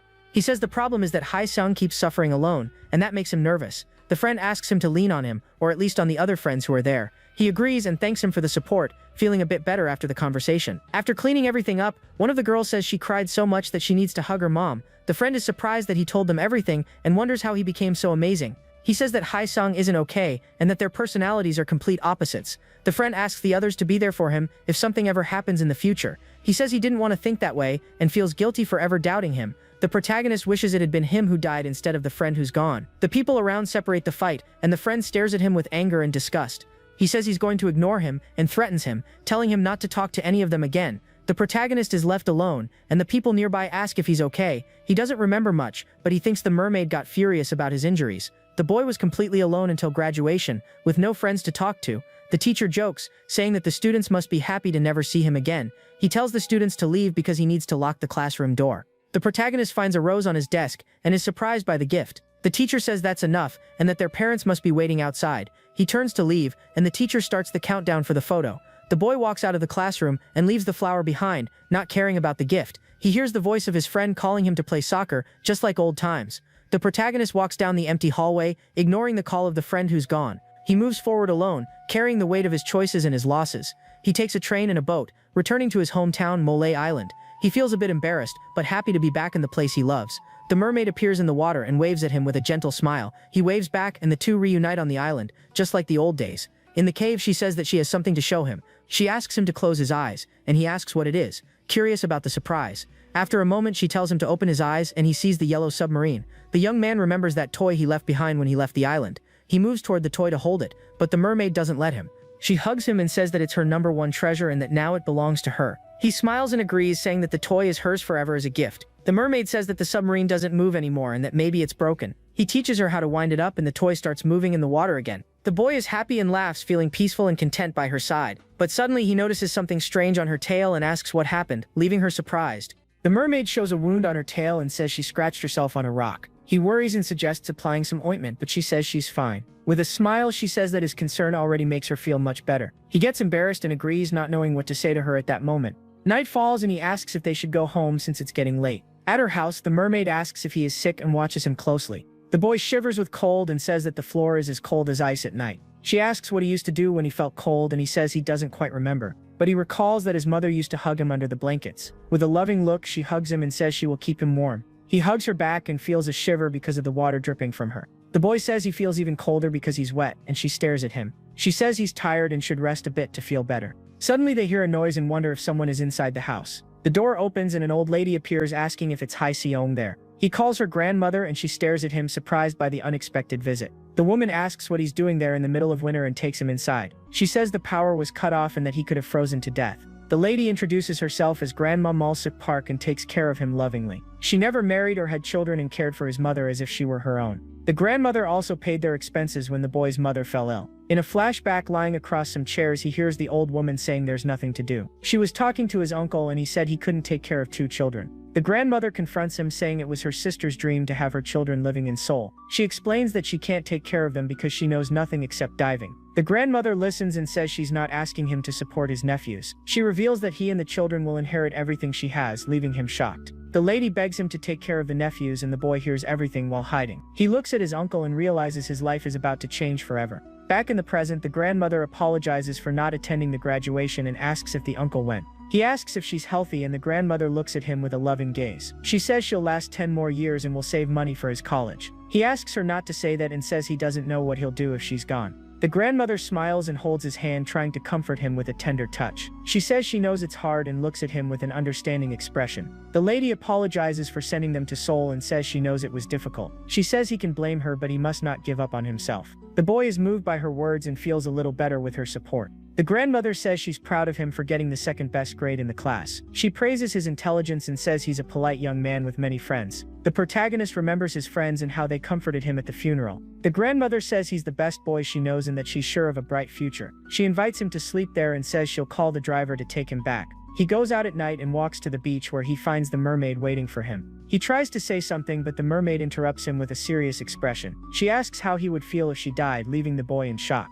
He asks why she would say something like that, and the mermaid looks at him sadly. The boy says he doesn't want to hear it and that he doesn't know what he'd do if she died. She reveals that she would die with him and couldn't live in a world without him. The next day, he meets a friend of his father who praises him, saying he looks like him. He feels embarrassed and wonders why the mermaid said that the night before. He remembers his grandmother and how she promised to save money for his college. The boy trembles and feels even more pressured by everyone's expectations. He realizes that his grandmother's house is far from the sea and that it didn't rain the night before. The boy wonders where she heard the conversation and if she can always hear him. He is startled to see the mermaid hiding and realizes there isn't enough water there. He wonders how she got there since she can't walk and feels confused. The protagonist questions why he's worried and admits that he likes her. He decides he should spend more time with her and accept his feelings. He realizes that he is the problem and calls out for Yoon-hae, determined to fix it.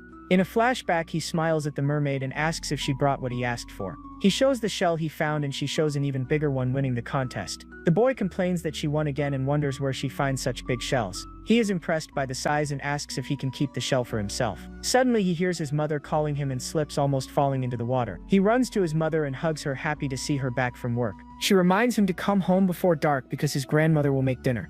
The boy hides and the mermaid stares at him, curious about the appearance of his mother. He asks if she saw her, and the mermaid confirms with a slightly sad look. The protagonist asks if she has always lived on the island, and she says she doesn't know. He asks where she was born, and the mermaid stays silent, not knowing what to answer. She asks what it means to be born, and he explains about his family on the island.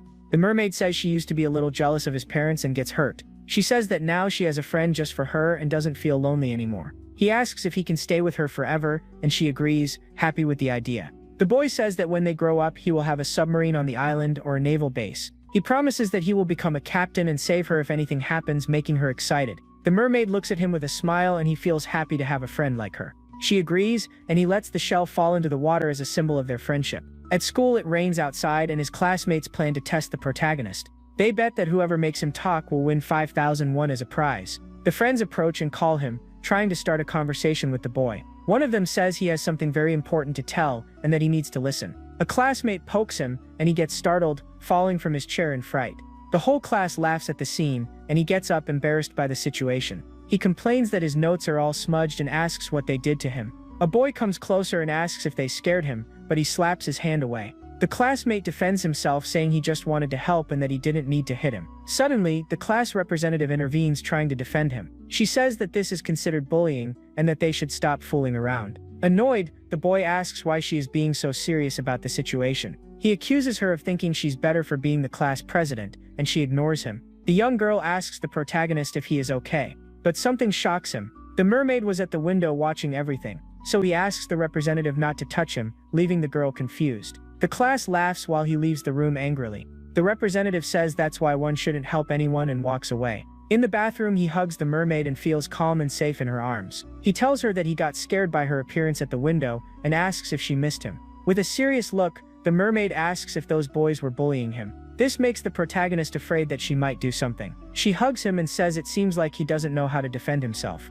The mermaid asks if he's afraid she'll do something to his classmates. In the teacher's room, the representative delivers the school trip forms. She says that only one student didn't turn it in, Hae-sound, making the teacher worried. The girl says she has something to tell about the protagonist, and the teacher listens. She thinks for a moment and decides that she needs to talk to Hae-sound first. The teacher asks the representative to keep an eye on him, and she agrees to help. Back in the bathroom, he leans on the sink and the mermaid comforts him with a touch. He apologizes for making her feel that way, and she stares at him. The boy admits that they are bullying him, and that he just didn't want to worry her. The mermaid hugs him and says she came to see him because she couldn't stand the situation anymore. She says that she's on his side and won't stand still if they torment him again. He thanks the mermaid and says goodbye, saying he'll see her later. The boy thinks he did his best and that he doesn't care if the others die. He feels safe with her by his side and smiles, feeling more confident. The representative stares at him in the hallway, and he greets her with a smile. She finds it strange and thinks he seemed upset before but is now happy. The protagonist regrets smiling and feels like an idiot for doing it. He notices that his uncle has started spending more time at home, which is strange. The man calls the two out of the room and the protagonist feels uneasy. He tells his sister to stay quiet and goes out to see what his uncle wants with them. The uncle asks about Haibin and the protagonist says she's sleeping. He tells the boy to wake her up, but the protagonist offers to speak instead of her. The uncle puts out his cigarette and calls him an annoying bastard, making the atmosphere heavy. He reveals that he lost the business and can barely pay the rent and bills. The man forbids him from telling the grandmother and says her money will be used to pay the rent. He tells the protagonist to get a part-time job to cover the expenses. He wonders if it's about money again and if the grandmother has already given him money. The boy worries about his sister and wonders if he'll have to get a job. He hates himself for wanting to run away to Mole Island at that moment. The uncle says he feels sorry for them and that they were unlucky to have poor parents. He says that Mole Island is a miserable place, and the protagonist stares at him. The man says that the island was where criminals were sent to die. He says that people pretended to be happy but died or left the island. The uncle accuses him of being a foolish ignorant for continuing to dive like his mother. He remembers his mother and how she was happy despite all the hardships. The man mocks her, saying that she wasn't very smart and didn't have a brain. The protagonist confronts him and asks if she was more ignorant than the uncle. He accuses him of having divorced because he cheated on his wife, making the uncle furious. The sister hears the fight and remembers when her brother protected her. She becomes breathless and her heart races, afraid of what might happen. In the living room, the uncle says that Hai is not afraid of adults because he was never beaten as a child. He looks at him with contempt, and the protagonist stares back in anger. Meanwhile, the water from the broken jar was spreading. Looking at everything on the floor, the protagonist becomes afraid the mermaid might appear. He shouts for his sister not to come out and says that it's fine, trying to calm her down. Immediately, he takes off his shirt to try to dry the floor. Seeing that, his uncle asks if the boy is acting strange because he's scared. He kicks him and says he'll go easy on him today, leaving the room.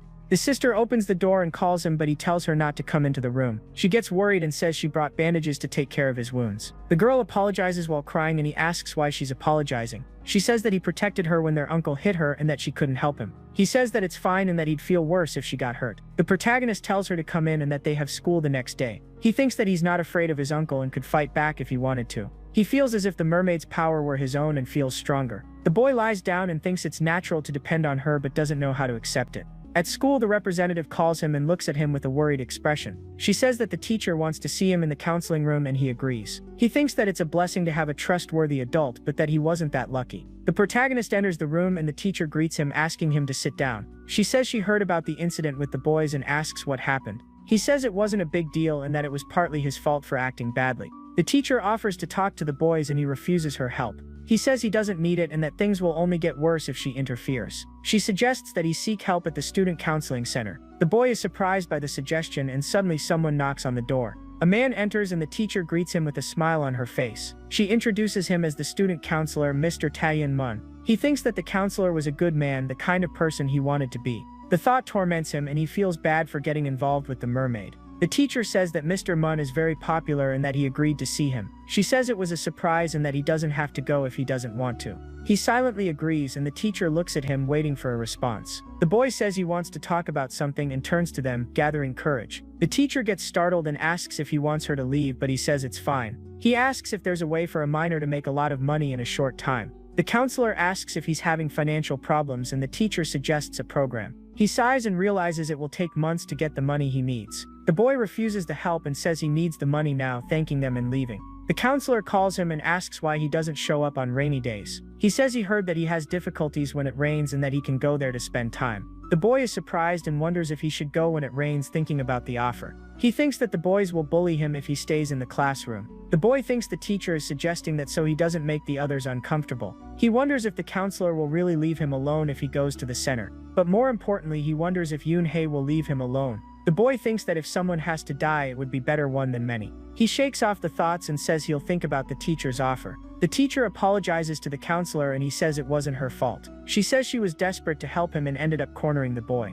The counselor tells her not to blame herself and that she didn't harm his reputation. He says he doesn't know Hai Seong well, but that he doesn't seem like the type to ask for help. The man tells her not to feel bad and that she did her best as a teacher. At home, he tells his sister that they need to save money from now on. And the little girl reveals that she has something to tell. She reveals that she already called their grandmother and that she told them not to worry about anything. The protagonist gets startled and asks if she told her about the conversation with their uncle. The sister says she didn't tell how angry he got, and that he doesn't need to worry. Furious, he calls her a fool, and asks how she could be so childish. He says that their grandmother is not well and that she's forced to work because of them.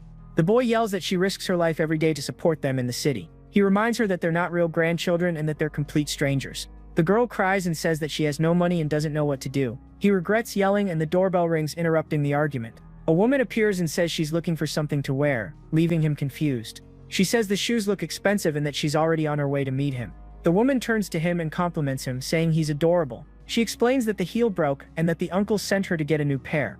The woman throws the old shoes away and says goodbye, saying they'll see each other soon. He stares at the shoes and realizes that his uncle is lying about their financial situation. The boy goes to the kitchen, and his sister asks where he's going. He goes down the stairs and says he can't stand that unbearable situation anymore. The boy throws the water on the floor and sits down, not knowing what to do with his life. He feels lost, and the image of the mermaid appears in the water like a reflection. The boy thinks that the April sea is cold enough to stop his heart. Under the moonlight, he calls for Yoon-hae and asks if she likes him. She hugs him and says yes, that she likes him very much, more than he can imagine. He doesn't understand and says that there's no reason for her to like someone like him. She asks what she can do to make him believe and looks at him tenderly. He hates himself for being so powerless and for not being able to change anything. The boy hates himself for not having parents and for not having any friends at school. She comforts him and says that he has no reason to hate himself like that. The mermaid says that he doesn't need to be an adult and that she will always protect him. He asks if he has no friends because of her, and the mermaid stares at him. She says she understands and that she knows what he's afraid of, trying to calm him. The mermaid says she won't go to his school, even when it rains, to leave him in peace. She asks him to promise that he'll believe how much she cares about him. The mermaid says she'll love him even more so he can learn to love himself. Back at school, he sees the counselor's reflection in the window and feels guilty. He remembers the mermaid's promise but knows that's not the only reason he doesn't fit in. In class, the teacher tells everyone to find different examples for the group activity. The girls complain, saying they're doomed for ending up in his group. A classmate asks if he knows what class it is and teases him, mocking him. A girl asks why he goes to school if he doesn't want to be there and insults him. Another classmate says she's not trying to fight but wants to know why he goes at all. She says he's completely useless and doesn't contribute anything in class. He couldn't keep up with the lessons and was a nuisance in group projects. The protagonist feels out of place and doesn't know what to do to change the situation. He goes to the counseling center and knocks on the door, making a decision. The boy enters the room and the counselor welcomes him with a gentle smile. The counselor greets him and asks if he enjoyed his lunch at school. He asks if he has to do the counseling and the counselor looks at him. The man says they can talk whenever he wants and invites him to go out. He shows him the club room and says that the protagonist can use it anytime he wants. The counselor says they only use the room when the club has meetings and lets him in. He turns on the light and shows the place, inviting the boy to step inside. The man says there are many books and that he can read if he wants to pass the time. He also shows him a Bluetooth speaker and explains how to use it to listen to music. The counselor says he can use everything without asking permission and asks if he has any questions. He tells him to look for him if he wants to talk and says goodbye, wishing him a good stay. The boy enters the room and the counselor closes the door, leaving him alone. He looks at the bookshelf and realizes it's been a long time since he read anything. The protagonist crouches down and sees that most of the books are about psychology. He gets interested in the titles and starts exploring the shelf with curiosity. The boy picks up one of the books and starts taking a look. From the cover, he feels that the subject must be very interesting. When he stands up, he sees the silhouette of the mermaid by the window. His heart races because they had agreed that she wouldn't come there anymore. The boy approaches the window and opens the curtains, but there was nothing there, only the rain falling. Then he thinks it must be his imagination since she promised she wouldn't appear there. He goes back to the table and tries to focus but can't get the image out of his head. The boy finds an activity sheet and sees that the other students have already filled it out. He thinks that the counselor and the others grew up in happy and safe homes. The boy feels out of place and realizes they're not like him, an orphan. Suddenly, a wet hand touches his, and the image of the mermaid appears in front of him. She looks at him coldly and asks what she is to him after all. The protagonist is speechless, not knowing what to say to her, but he realizes that nothing is really there, as if the mermaid were exerting power over him. In the teacher's room, Professor Lim hands a drink to another colleague. The woman asks what it is, and Professor Lim gives the gift with a note. She explains that Hai Seong is going to counseling and hopes the other will understand. The teacher says she wanted to tell her in person, but the other looks at her with disdain. She says she doesn't agree, and that it's just a way to help him run away from his problems. The woman suggests he's pretending to skip class, and Professor Lim denies it. She says that if he doesn't keep up, it will be Professor Lim's fault, and tells her to take the drink. Professor Lim throws the drink away and complains about the old-fashioned teachers at the school. Back in the room, the counselor comes in and apologizes for interrupting Hai Seong. He says not to worry and starts organizing some papers on the desk. The protagonist says he can do that there, and the counselor is surprised. The man asks which book he's reading and if the title attracted him somehow. Hai Seong says he was curious but that what he's reading makes him uncomfortable. The counselor agrees that the first chapter is difficult and asks which part bothered him. The protagonist says that the fact his current situation feels like a cage bothers him. The counselor asks what his situation is, and Hai Seong trembles, not knowing what to say. Then he explains to the boy that the book frustrated him because it reminded him of his past, but helped him learn later. The protagonist keeps reading the book, trying to find a way to escape. Hai Seong asks what happens if there are many cages, and the counselor thinks. He holds some papers and tries to find an answer to the boy's question. The counselor explains that if he manages to escape the first layer, he'll be able to get out of the rest. He says that when the time comes, the protagonist will already know how to set himself free. Back in the classroom, he's surprised to see that his seat has been moved. The representative points to the new spot and says he can sit there now. She explains that the seat changed while he was away and looks at him seriously. He sits next to the representative, and the two stay silent for a while. The girl asks if he did the math homework and offers her notebook for him to copy. She says she doesn't want to hear the teacher complain and doesn't want the class to be delayed. He says he doesn't have a notebook, and the girl stares at him, not understanding the excuse. The representative takes a new notebook from her backpack and offers it to the protagonist. She tells him to use it, and he thanks her, still a bit embarrassed by the situation. He sits back down and feels pathetic for having to accept her help. Back in the bathroom, he asks Yoon-hae if she feels lonely in the water all the time. The mermaid says yes, and that it can be painful to be alone for so long. He says he can help her and invites her to live with him on Mole Island. She asks if he will dedicate himself to her if they go to the island right now. The mermaid asks if he can forget everything and care only about her. He remembers his uncle and sister and realizes he can't abandon everything like that. And the mermaid herself says that it's not the right time yet. He wonders why he needs to go to school if she won't even see him there. The mermaid says he can't focus on her because of his uncle and sister. She says he needs a human to help him and that he can only find one at school. The mermaid says she can help him too and that the choice is his, after all. He hears his uncle laughing with his girlfriend and feels even more disgusted with him. The protagonist thinks that humans become ugly when they have nothing left to lose. He goes back to the counseling center and the counselor greets him with a smile. The man asks if he visited the support center and how the experience was. Hai Seong sits down and says he's not sure if it was useful for his situation. He explains that he qualifies for the program, but the amount is less than what he needs. The protagonist says he needs his uncle's consent to receive the money. The counselor asks what's going on at home and says he wants to help if he can. He says he can only help if he knows the situation, and Hai Seong becomes thoughtful. The protagonist reveals that his parents passed away and that he lives with his uncle and sister. He says that his uncle's business went bankrupt, and that he's using his grandmother's money. The counselor says it's a pity but that the situation isn't fair to him and his sister. He asks what the uncle is like and Hai Seong says he only cares about alcohol and women. The man realizes that the uncle isn't someone he can trust, and Hai Seong agrees. The protagonist apologizes for not giving much information about his life. The counselor says it's okay and that it's hard to talk about problems. Hai Seong vents and says he's been having selfish thoughts lately. He says he no longer feels envy toward others because his life is far from normal. And he asks what's wrong with him. The man says that what he shared is something no one could endure alone. He says that the protagonist is incredible and that his sister is lucky to have him as a brother. The counselor says it's not his fault and that it's understandable that he wants to run away. He says it's okay to admit that he's exhausted and that he needs to take care of himself. The protagonist is moved and feels warmth in his heart from the comforting words. He wonders how he can feel so comforted by someone he barely knows.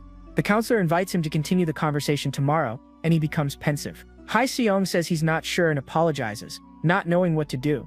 The man says it's okay and that he can come whenever he feels like talking. Lying in bed, he gets up and decides to do something about the situation. Hai Seong takes the book the counselor gave him and becomes curious about the ending. At school, the representative hands in the homework and says it's a bit long.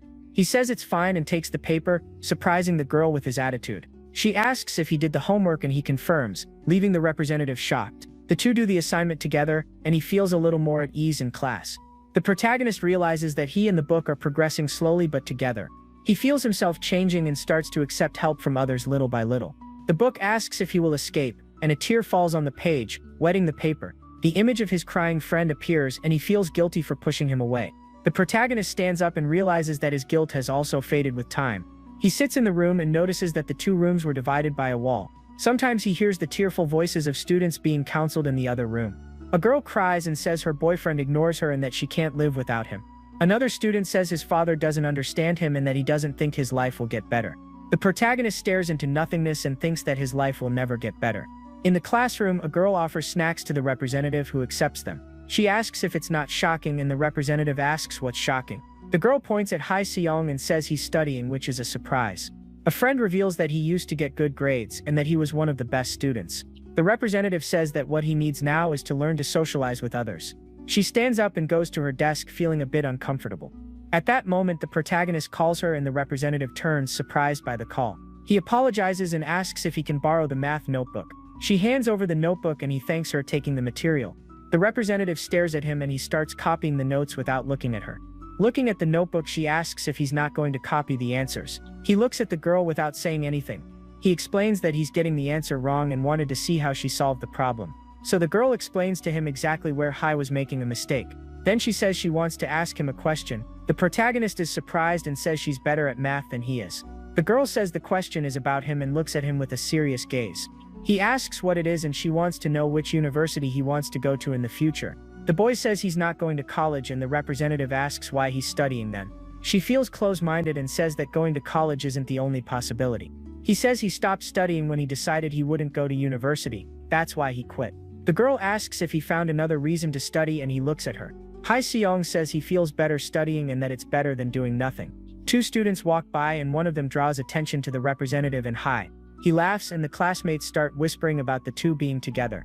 The representative apologizes for the situation. He asks what she's apologizing for and she says they're mocking him. The representative says that the insults are immature and that they don't bother her at all. He smiles and says he's relieved to hear that from her, feeling better. The two study in silence and the girl watches him, thoughtful about him. In the cafeteria, she thinks she's never seen him there before and looks for him. A friend calls her and she says she's not looking for anyone, changing the subject. A classmate calls her and says the teacher wants to see her after lunch. The teacher asks if something happened and how Hai Seong is doing. She says he's changed so much that she doesn't think he needs help anymore. The teacher feels happy and thanks her for helping the protagonist. The girl gets embarrassed and says she didn't do much but is happy to help. The teacher asks her to keep helping and to let her know if it gets too hard. The representative says tomorrow's class will be in pairs and that she can invite him. The teacher gets excited and says she'd be very grateful if she did that. But then she remembers something. She says that the protagonist won't be in class the next day, leaving the girl confused. In a flashback, the mermaid asks if he's going to see his mother tomorrow and he confirms. She asks how. He explains that he's going to the columbarium because tomorrow is the 1-year anniversary of her death. The mermaid asks if he misses her and he looks at her, thoughtful about the question. With a sad look, he confirms that yes, he misses his mother very much. She asks if he's still sad. He breaks down and says yes, that he still feels the loss deeply. He says that in the past few days he's been trying to get better, that he's doing his best and that now he's feeling okay. She asks if he's made a friend, and he denies it with a slightly sad look. And she insists, asking if talking about the past would help. He's surprised and asks what she means by that. Confused. She says she wants to talk about his mother. He asks if she means the day they were looking for shells. The mermaid says she wants to talk about the day his mother got hurt. He stares at her, shocked, unable to believe what he just heard. He asks if she was there that day. And from the sound of it, she saw everything from the bottom of the sea. The scene returns to that day, and the divers prepare to go into the water. His foster grandmother asks his mother to be careful because the tide is high. She smiles and says it's fine, promising to come back soon. Right after, she dives into the water, and the mermaid watches her from afar, curious about her presence. The boy's mother searches for something at the bottom of the sea, and the mermaid watches her. The sea becomes rough, but his mother doesn't notice because she's underwater. Suddenly, she rises to the surface and is startled by the strength of the waves. She even tries to be pulled back, but the current is very strong. Soon a gigantic wave surrounds her, leaving no way out. With the force, she ends up being thrown against a rock and hits her head. Seeing all that, the mermaid looks at the shell she had received. She looks at the wounded body of his mother floating unconscious. The protagonist is in shock as he listens to everything. The mermaid says that unconscious, the tide carried his mother far away, making it hard to find her. She even describes how the woman's face looked, pale, with blood coming from her nose. Out of patience, Hai grabs the girl and yells for her to stop talking about it. Crying, he asks why she's telling him that and says now he knows she could have helped his mother but did nothing. In response, she says she tried to help her, but her instinct took over. Still crying hard, he orders her to stop describing how his mother died. Confused, the mermaid says she didn't know it would hurt him and thought it would feel good to remember his mother. Out of patience, the protagonist asks if she's doing this because she thinks he should only miss her and no one else. Wiping her tears, the girl says that's not true and that she just thought he wanted to hear about her. And with a bizarre smile, she says that if he died without her presence, she'd want to know every detail of how it happened. She says she'd want to know how his eyes lost their light and what his last breath was like. Taking action, Hai pushes her away. He looks shocked and says that all of this is very strange. A little embarrassed, she says they've come back to the same question again. With an even more unsettling look, she asks why he pushed her and says she didn't do anything wrong to him. She says she didn't kill his mother, and asks why he's angry at her. She says she was doing that for him and looks at him with an innocent gaze. The scene changes, and the grandmother cries over the death of her friend, missing her deeply. The protagonist and his sister say goodbye, and he feels even lonelier in the world. He stares at his mother's ashes, and a tear runs down his face in pure pain. At school, the counselor announces that they will have a psychological evaluation in class. He tells everyone to answer the questions honestly and hands out the papers. The protagonist stares at the paper and starts answering the test questions. He marks the option always for the questions about feeling weak and having no appetite. With the pen in hand, he circles the option and continues answering the test. The boy thinks about everything he's been through and wonders how he will keep living. He marks that his life is a failure and that he wants to die, feeling guilty. The boy fills out the test and marks the highest option for the darkest questions. The counselor says that his evaluation result was concerning and needs attention. The teacher says she thought he was getting better since he was participating more. The man becomes thoughtful and tries to find a way to help the boy improve. He enters the room and finds the protagonist sleeping on the desk and wakes him up. The counselor invites him to lunch and says he'll buy something delicious for him. In the hallway, they meet the representative, and she stares at them with a serious look. The counselor greets the girl, and the protagonist looks at her without saying anything. She asks where he's going, and he says he's going to lunch with the counselor. With that, the girl tells them to have fun. At the restaurant, the counselor asks him to eat, and Hae-sung thanks him for the kindness. He explains that he doesn't eat in the cafeteria because he doesn't like crowded places and never paid. The man says he understands and hopes he eats a lot that day. He comments that it seems the protagonist is good friends with the student from earlier. The protagonist says they're not close and that she's only watching him at the teacher's request. The counselor asks if that's what she said, and Hae-sung stays silent. He says no, but that it's obvious since he can't think of any other reason. The man comments that the weather is beautiful and that ice cream would be nice that day. Hae-sung asks if he's that kind to all students, and he smiles. The counselor says he was worried and wanted to get to know him better to be able to help. He tells the protagonist to let him know if he makes him uncomfortable, and Hae-sung thinks. The boy reveals that he's become very comfortable with him and with the club room. He says he feels like he can talk about anything, and that scares him a little. The counselor asks if he thinks he's going to get hurt, and Hae-sung looks at him. He reveals himself as a professional counselor, and says he doesn't get hurt by what students say. The man says what hurts is seeing them suffer and that he hates seeing them in pain. He says he wants to help the protagonist find his life again, just like it used to be. Hae-sung breaks down and asks for help, finally opening up to the counselor. While the rain falls, the mermaid relaxes as if nothing had happened. The protagonist can't understand why she didn't help his mother that day, but apparently that girl doesn't care much about feelings. At school, the counselor watches him as the rain keeps falling outside the room. He comments that it won't stop raining and asks if it was hard to postpone the session, but Hai's thoughts are far away. Hae-sung apologizes and the counselor asks why he's apologizing. He says he feels anxious on rainy days and that it's hard to talk about it. The man suggests they try a written conversation, and he agrees. He says the space can be a safe place and that only the two of them will be there.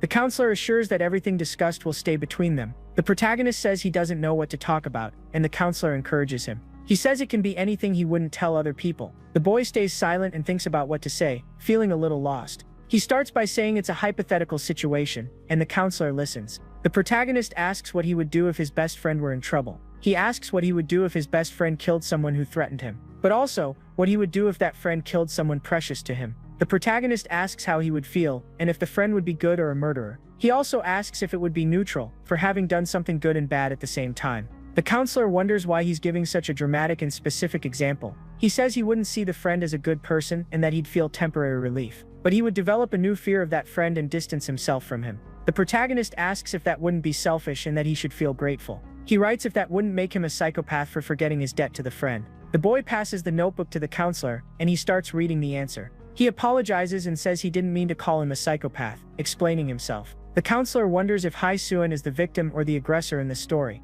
He says it's rare for someone not to feel grateful, even if saved by a murder. The man says he wouldn't see the friend as a savior but as a threat. He says he'd be so afraid that he'd walk on eggshells around the friend all the time, and if he were forced to stay, he would feel suffocated, even traumatized. The counselor explains that the pain wouldn't go away because he would have lost a friend. He feels like he's discovered something he shouldn't have known and feels even more confused. The protagonist writes that even if he fears the friend, she's the only one who understands him. He asks if he would be able to leave her, and the counselor looks at him.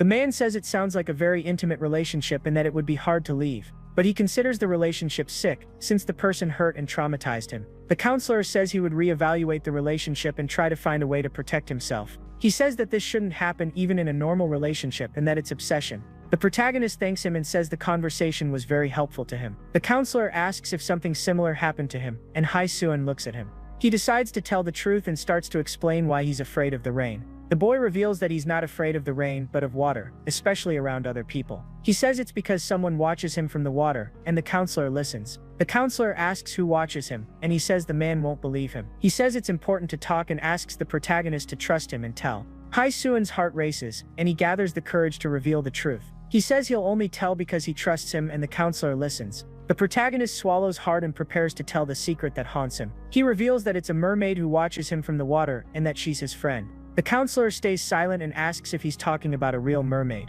Hae-seon confirms yes, and the man stares at him trying to process the information. The counselor asks if it's a metaphor, and he denies it, saying it's literal. The man asks if it's a creature half human and half fish, and he confirms. Hae-seon says he knows it's hard to believe and asks him to believe him. He says he sees her every day and that she appears anywhere there's water.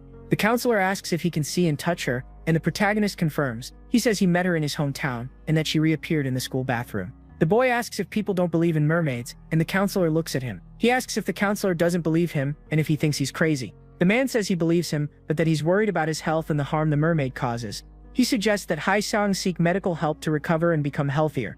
The protagonist writes that the counselor doesn't believe him, and taps the pen on the table. He leaves the room, and the man calls out to him, but Hae-seon walks away, irritated. In the hallway, he feels like a fool for opening up to the counselor. He wonders why he got himself into this, and regrets telling the truth. In the classroom, the teacher tells the students to focus on their homework. The representative stares at him, and he feels even more uncomfortable in the room. He lays his head on the desk and feels frustrated with the situation he got into. The protagonist wonders why he pushed away the only person who tried to help him. He remembers writing that the counselor didn't believe him, and feels bad. The boy regrets it, and says he got so scared that he ended up running away from the conversation. He remembers the counselor's words and feels a bit calmer. Hae-seon thinks he's never had an adult like him in his life and feels grateful. The protagonist decides he needs to apologize and that he shouldn't have run away. He goes to the counseling room, and stops in front of the door, hesitant. The boy gathers courage and opens the door, peeking inside the room. He finds the room empty and enters, feeling a bit disappointed. The protagonist sits on the chair and thinks he needs to apologize properly. He hears the conversation from the next room and is surprised by what he hears. The teacher says his symptoms sound like a serious delusion, and that he needs help. The counselor asks if he can accompany him, but the teacher says no. She explains that the hospital isn't responsible and that a family member is needed. The man asks what the diagnosis is, and she says they suspect schizophrenia. The teacher suggests contacting the uncle, but the counselor thinks it's better to talk to Hae-seon. Suddenly, the door bursts open and the protagonist enters, furious about the conversation. He heard everything and feels betrayed, unable to believe they were talking about him. The teachers try to explain. Shouting, Hae-seon says that he actually wishes he were schizophrenic so he could get better with medication. He says he understands they don't believe him, but they shouldn't minimize his situation. The teacher says it must have been hard and that now she's going to help him get better. Then the boy asks if by any chance the teacher will become friends with the mermaid to make her disappear from his life. Approaching, the counselor holds his arm and says he doesn't understand everything he's going through. He says that the boy will get better with medication and that he'll help him recover.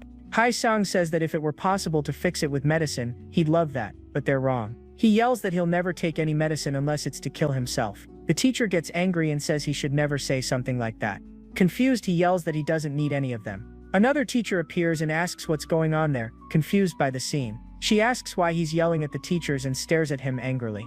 Professor Lim talks to the other teacher and calls her with a serious tone into the room. The woman says she was understanding when she sent the notice about the counseling. She complains that the boy became even more agitated and was yelling at the teachers. The teacher says that happened because she trusted the counselor and apologizes. She reveals that Hae-seon is suspected of having a severe mental illness and needs care. The woman gets irritated and says she didn't ask about his condition but what she's going to do. Professor Lim says she was discussing it with Mr. Mun, but no hospital will accept him. The other teacher laughs and says the situation is ridiculous, picking up the phone. She calls the office and asks for the contact list of the students' guardians. The woman tells Professor Lim to contact his guardian and send him to the hospital. The representative calls the protagonist and says that Professor Lim wants to see him in the room. He goes to the teacher's room and finds her waiting for him at the door. She calls him inside and the protagonist looks at her, a bit uneasy about the conversation. The teacher thanks him for coming and says she's happy to see him there. She says that he doesn't communicate well and that he's been problematic in class. The protagonist looks at his uncle and realizes he's there in the waiting room. The man greets him and calls him to go into the doctor's office with him. The doctor asks what his symptoms are and the uncle begins to explain. He says that his nephew sees mermaids in puddles and that he was diagnosed with schizophrenia. The doctor asks him to explain the symptoms in more detail and looks at him. He asks if the boy really sees mermaids, and the protagonist looks at him. The boy denies it and says he doesn't see things like that, trying to get out of the situation. The uncle scolds him and tells him to tell the truth, but the boy refuses. He gets angry and says that the protagonist is making a fool of him in front of the doctor.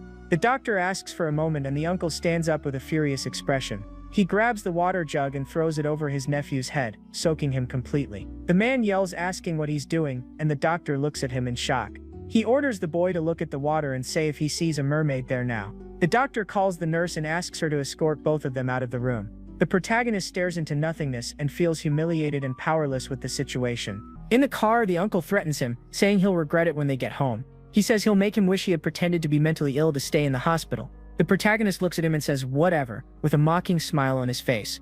The uncle gets angry and asks if he has some kind of death wish or something. He says he's been too soft and that he'll teach both him and his sister a lesson today. The boy fastens his seatbelt and prepares for what's coming. He curses at him, and the uncle gets furious, unable to believe his nephew's audacity. The man says he really is sick in the head and threatens him again. He says it's over for him once they get home, and the protagonist smiles. In the school bathroom, the teacher cries, worried about the student's situation. She receives a message and the counselor asks if Hai Seung is in class. He says he's worried and wants to talk to him when the boy calms down. She turns off the phone and cries even more, feeling helpless about the situation. Soon after, he arrives home and asks his sister to stay out of the house for 3 hours. The sister asks why and he smiles, telling her to hurry and leave. The uncle says he's going to teach her a lesson too. He threatens and says that if she leaves, both of them will get beaten even more. The girl trembles and the protagonist says she can't take the beating for him. He whispers for her to go and the sister looks at him with a frightened expression. The girl clenches her fists, not knowing what to do. Once again, her brother tells her to go. The poor girl is very scared and sweating cold. The man says that neither of them is smart and that it will be worse for her. He orders the protagonist to change clothes and says he doesn't want blood on the uniform. The uncle cracks his neck and prepares to beat his nephew. He turns around and the protagonist looks at him with a gaze full of pure rage and contempt. The man asks where he thinks he's going, and the boy opens the refrigerator. He grabs a pitcher of water, then he throws it on the floor and the uncle yells, saying he's begging for a beating. He says it's over and that he was wrong all along, kneeling in the water. The uncle smiles as he hears Hai Seung talking about sacrificing himself, but he realized he was wrong and that the situation will never get better. The protagonist says that the mermaid is right and that those who hurt him don't deserve to live. The man asks who he's talking to and looks at him with a contemptuous expression. Hai Seung says he doesn't care who dies and that he won't try anymore. He says he knows money and a good family are out of reach for him. The boy says he'll stop being moral and that he needs Yoon Hae more than ever. The uncle gets irritated and grabs him by the collar, shouting that he's a bastard. He threatens him and asks if he thinks he's not being serious. The man says he'll beat him until he begs to be killed, but Hai Seung stares at him. The mermaid appears and asks what he wants her to do with a cold look. He asks her to kill his uncle in the most painful way possible. While staring at a knife, his uncle starts coughing. The protagonist holds that knife while listening to the insults. The mermaid is drowning the man in the water and Hai watches with the knife in his hand. Before being completely taken under, the uncle calls his nephew ungrateful for having taken him and his sister in. Approaching, Hai calls for his uncle. He says that in this situation the man should be begging for forgiveness. But since that didn't happen, he's going to teach the lesson now. And there he and the mermaid finish the job. He still has one hand sticking out and the girl says he isn't dead yet. She explains that since he asked for the death to be the most painful, it's taking longer to end completely. And outside, both the mermaid and the protagonist stare at the scene entranced. Smiling, he asks if she thinks he failed this time. He says he has no life to ruin. The protagonist remembers the counselor and how he was a good person. He thinks it would have been easier if the counselor had been a bad man. The mermaid asks if he brought a knife, and he confirms while the uncle coughs. He says he's no longer interested in trying and the uncle begs him to stop.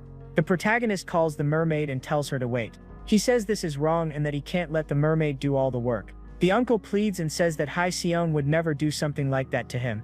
The boy grabs the knife and the mermaid looks at him with a surprised expression. He says he can't depend on her forever and that he will kill his uncle. The protagonist tells her to continue and says he will fill the bathtub with water. The mermaid hugs him and the two look happy. Suddenly the doorbell rings and a woman appears at the apartment door. She says she arranged to meet the uncle, but Hai Seung says he's not home. Meanwhile, the mermaid is in the bathtub with the uncle. He says that the uncle told her not to come back anymore. And the woman gets upset with the news. She freaks out and asks why he's breaking up with her, not understanding. The protagonist says that the uncle said her perfume is disgusting and that he found someone else. The woman leaves, furious. Then he removes the cloth on his head, stained with blood. He washes the knife because now the job is done. The mermaid throws hot water on his face to clean the mess. The two have their faces very close to each other. Trying to kiss her, he thanks the girl for what she did. Soon after, someone appears in the bathroom. He feels as if his innocent friend who lost his life is watching. Even though he wants to be happy, the pain of losing his friend doesn't fade. Then Hae-sung grabs the knife and holds it tightly. The girl grabs his arm trying to stop him. She asks what exactly he's doing. Crying, he explains that she herself said he didn't need anyone tormenting him. And the girl says that he was the one who said that today, and she questions why she's still alive. With that, Yoon-hae makes him throw the knife away and asks him to look at her. She says he's confused and that he's excited because it's his first murder. He says he's never been so clear-headed and that it's time for them to disappear. The mermaid says she doesn't want him to get hurt, but he says she's the one who hurts him. He says he doesn't know if he's alive or dead and that he can't be alive because of her. She says that's why she loves him so much and that she came to love him even more. He remembers her promise that she would die with him and that they would do it now. The protagonist screams and asks when she will die, begging her to die. She touches his hand and says she feels hurt by his words. The mermaid opens her arms and asks if he will hug her, with a sad look. He cries and looks at her with a broken heart, not knowing what to do. The protagonist hugs her and she comforts him with a look of pure sorrow. He pulls the drain and the mermaid can't believe what's happening. She asks if this is really what he wants and looks at him with sadness. But then she pushes him away so he won't be pulled down too. The protagonist mutters with her malicious face. She says she will disappear from his life but will be watching him every moment.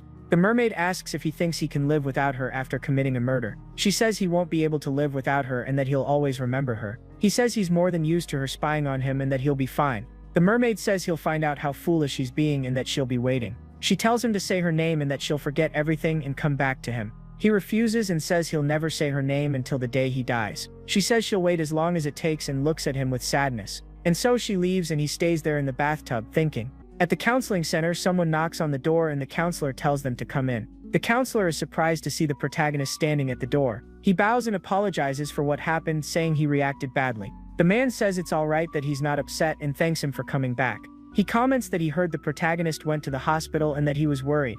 Hae-sung smiles and says that he's fine now, trying to reassure the counselor. In the classroom, the representative looks at him and he sits down thoughtful. She asks if he's studying and he says he's just reading the book. The girl picks up the book and starts asking questions about the science material. He answers correctly and she's surprised by his knowledge. The representative says it seems like he studied a lot and he agrees, a little embarrassed. She jokes, saying he seems annoying now, and he laughs awkwardly. He remembers how he started reading to distract himself from his uncle's death. The protagonist devoted himself to studying and found refuge in the science books. He thinks that maybe the book helped him forget that the mermaid was watching him. The representative says he's smart and that his grades will rise quickly. The representative says he's being very nice and suggests he choose geoscience. He says maybe and wonders if that day will ever really come for him. The girl looks confused and a classmate jokes, asking if the two are flirting. She calls him disgusting and the others laugh, telling them to leave the pair alone. The boy dances and says they've found love and the others laugh at the scene. The representative sighs and says they're joking around again. The protagonist watches the pranksters.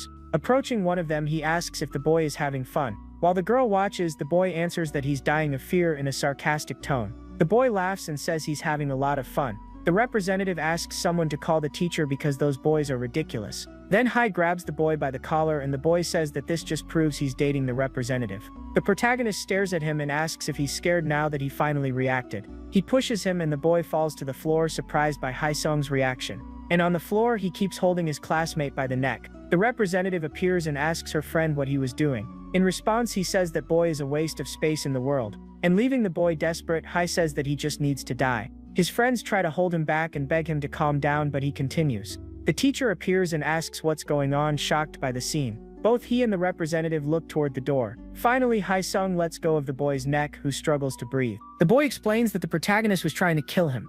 The representative explains that the boys kept implying that she and the protagonist were dating. They mocked and provoked the two, and the girl tried to ignore the teasing. The teacher tells Cheolman to stop and says that Jo-hui is speaking now. She says that Hae-seon has had enough and that it's understandable he exploded. The representative says she's surprised it took him this long to snap like that. The boy complains that he almost died and that the teacher is listening to Jo-hui. She says that's enough and that she's heard things about Cheolman and knows he's not innocent. The teacher asks Hee why he did that and why he didn't ask her for help. He says the boy would never admit he was wrong and that he's a coward. The teacher says violence is never the answer, but he says it wouldn't have helped. He says he knew words wouldn't work and used violence because of that. She says if he believes that, he needs to learn to change how he thinks. She says that they are human and can reason, they're not animals. Leaving the classroom, the representative invites him to the snack bar and says she'll pay. The representative asks why he did that, and though she understands things are hard for him, she thinks he overreacted. He says he thought they'd never stop if he didn't do something about it. Besides that, he didn't like the way the boys were treating the girl. Although she liked the lesson he gave them, she advises him not to do anything that could get him in trouble. The protagonist asks if she liked it, and she looks at him, not understanding the question. With a smile, he says he doesn't regret teaching the classmate a lesson. At home, he asks his sister for her phone, and she asks if he's going to call their uncle. He says no and that he just needs to use her phone to make a call. The protagonist unlocks the contacts and finds the number he had blocked before. The scene changes to someone talking in a cafe. They're talking about entertainment. Suddenly, the phone rings on the table and the young man sees it's the protagonist's sister's number. He excuses himself to answer, and his friend says it's fine that he can go. The young man answers the call thinking it's the girl, but on the line is Hai Seon. The boy waits for an answer about what the girl wanted. This young man that Hai called is his friend, and he stays there without understanding anything. The scene changes and the two siblings arrive at their grandmother's house, who welcomes them with joy. She says they must be tired and that she made a stew for them to eat. While the protagonist looks at the sea, remembering the mermaid, the grandmother asks how long the uncle has been gone, and they sit down to eat. He says it's been about 2 weeks, and that the police couldn't do anything. The grandmother asks how they lived without the uncle and without money to support themselves. He says they stretched the money from last month, and the grandmother complains that they should have told her. The protagonist asks her to send the money to his account instead of the uncle's. She agrees and says it makes sense, not questioning her grandson's request. He thanks her and says he's worried about living without an adult, but that it's better this way. The sister says that the grandmother has no idea what the uncle did to Hai Seon. He scolds her and she gets startled, with a look of fear and confusion. The girl says it's been hard for her too and that he doesn't let her talk. The grandmother comforts her and asks if something happened with the uncle, and she tells her. She reveals that he yelled at them, stole money, and brought women over. The grandmother is shocked and asks why they didn't tell her before about the abuse. She apologizes and says she thought they would be fine and that he would ignore them. The old woman blames herself and says it's her fault for not having known anything. But the protagonist says that the uncle rarely came home and that they were fine. The sister thinks she'd feel better if she told the truth, but instead feels even worse. The grandmother asks if she should stay with them in Seoul for a while, and the girl gets excited. The protagonist is shocked by the proposal and doesn't know what to say to her. The sister begs the grandmother to go with them and the old woman agrees, happy to help. She says she'll stay in the house until the uncle returns and can then look for a place to rent. The grandmother asks what he thinks and the protagonist looks at her, a little embarrassed. He asks if she's sure and she says she's getting old and needs a break. The old woman says she's worried about one thing and that she won't be able to help much. Hai Seong says yes and that they'd love to live with her, feeling relieved. He calls his sister and asks if it's great and she agrees, happy with the news. After they moved in with the grandmother, the house smelled of delicious stew. He sits down to study and the grandmother knocks on the door, calling her grandson. She says it's about his phone and that she heard children need one. The grandmother asks if she can buy him one, but he refuses, saying it's fine. The grandmother asks about the phone she bought for him and tells him to activate it again. She hugs him and says they'll get the cheapest plan, and he agrees. The sister calls him and the grandmother stands up with a gentle smile on her face. He goes to the closet and takes out a box with his old belongings. The protagonist sits on the bed and opens the box, finding his memories. He picks up the old phone and puts it to charge with a thoughtful look. The boy starts going through the phone and finds an old video recorded at school. The friend introduces himself as the handsome magician and does a trick with the eraser. He makes the eraser disappear and pretends he lost it, but the other exposes the trick. The protagonist smiles and remembers the happy moments he had with his friends. The grandmother asks about a field trip and the sister says it's after the final exam. The girl asks if she needs to bring lunch and says the grandmother will make it for her. He smiles and says it sounds nice, feeling happy with his new life. The sister says she doesn't need his help anymore because the grandmother is there to take care of her. The grandmother scolds her, but the sister says he knows she was only joking. He gets up and says he needs to leave early to study, thanking her for the meal. The sister asks if he's mad and he says no and tells her to get ready. The protagonist says goodbye and the grandmother and sister wish him a good day. At school, the representative asks how his studies are going, and he says fine. She asks if he has plans for summer vacation, and he looks at her. He says he has no plans and that maybe he'll meet up with school friends. The girl is surprised and thinks it's good that he has friends to talk to. He calls her and she gets startled, wondering if he said her name. The protagonist asks what she usually does with her friends, and she answers. She says they go to cafes, exhibitions, and the movies, normal things. He writes everything down, and the girl asks why he wants to know all that. A classmate sends a message and the protagonist's sister responds excitedly. The representative is surprised to see the phone and asks if it's new. She asks him to open the contact list and looks at him with a curious expression. He asks if she needs to make a call and she looks at him, a little confused. The representative shakes her head and takes the phone with a slightly suspicious look. She gives him her number and invites him to the class chat, saying that Xiaomin isn't there. A classmate warns that the teacher is coming, and everyone sits in their seats. The teacher enters and asks if they're excited for the summer vacation. She gives a gift to each one and the students thank her, happy with the surprise. The woman says they worked hard and wishes everyone a good summer. The representative thanks her and the students say goodbye, celebrating the vacation. She wishes him a good summer and Hae-sung looks at her, a bit embarrassed. He packs his backpack and wishes her a good summer too, with a smile. The protagonist turns to the teacher and calls her with a look of gratitude. He thanks her for taking care of him and apologizes for being a terrible student. The teacher asks if she can give him a hug and he agrees. A bit shy, she hugs him and says he wasn't terrible and that she's grateful for everything. The woman wishes him a good summer and hopes he forgets the hardships of the past. Right after, he goes to the counselor who is talking with other students. At that moment, he notices that the protagonist is there. Then he says goodbye and mentions he needs to go do his last session of the day. The counselor turns and says he's happy to see him before leaving the room. He thanks him for everything and the counselor thanks him for improving his health. The protagonist says he's going to do the things he wanted and meet his friend. The counselor asks if he wants to talk in the room, and he shakes his head. He says he needs to go back home. The counselor tells him to rest and not to worry about anything else. He smiles and agrees, feeling lighter and more hopeful about the future. At home, his sister asks what that box was and Hai explains it was a gift from the teacher. While he talks on the phone, the sister asks if she can open the box and he lets her. The girl opens the box and finds a desk clock, thinking it's very cute. He tells her to keep the gift and the sister celebrates, happy with the surprise. The boy asks her to get the bank book, a pen, and a piece of paper. He writes down the PIN number and tells her to take money if she needs anything. He asks if she knows how to withdraw money and she confirms, saying it's at the ATM. The protagonist tells her to buy some things she wants and the sister looks at him. At the cafe, the protagonist's old friends wait anxiously for the reunion. One of them suggests treating Hae-sung normally and not bringing up the past. They start talking about how the girl with pink hair used to like him and she gets mad.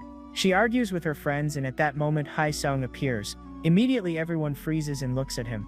A bit awkwardly, he says hello to his classmates. Everyone greets him and his friend says it's been a long time since they last met. They even comment that he's lost weight and the girl who liked him just stares.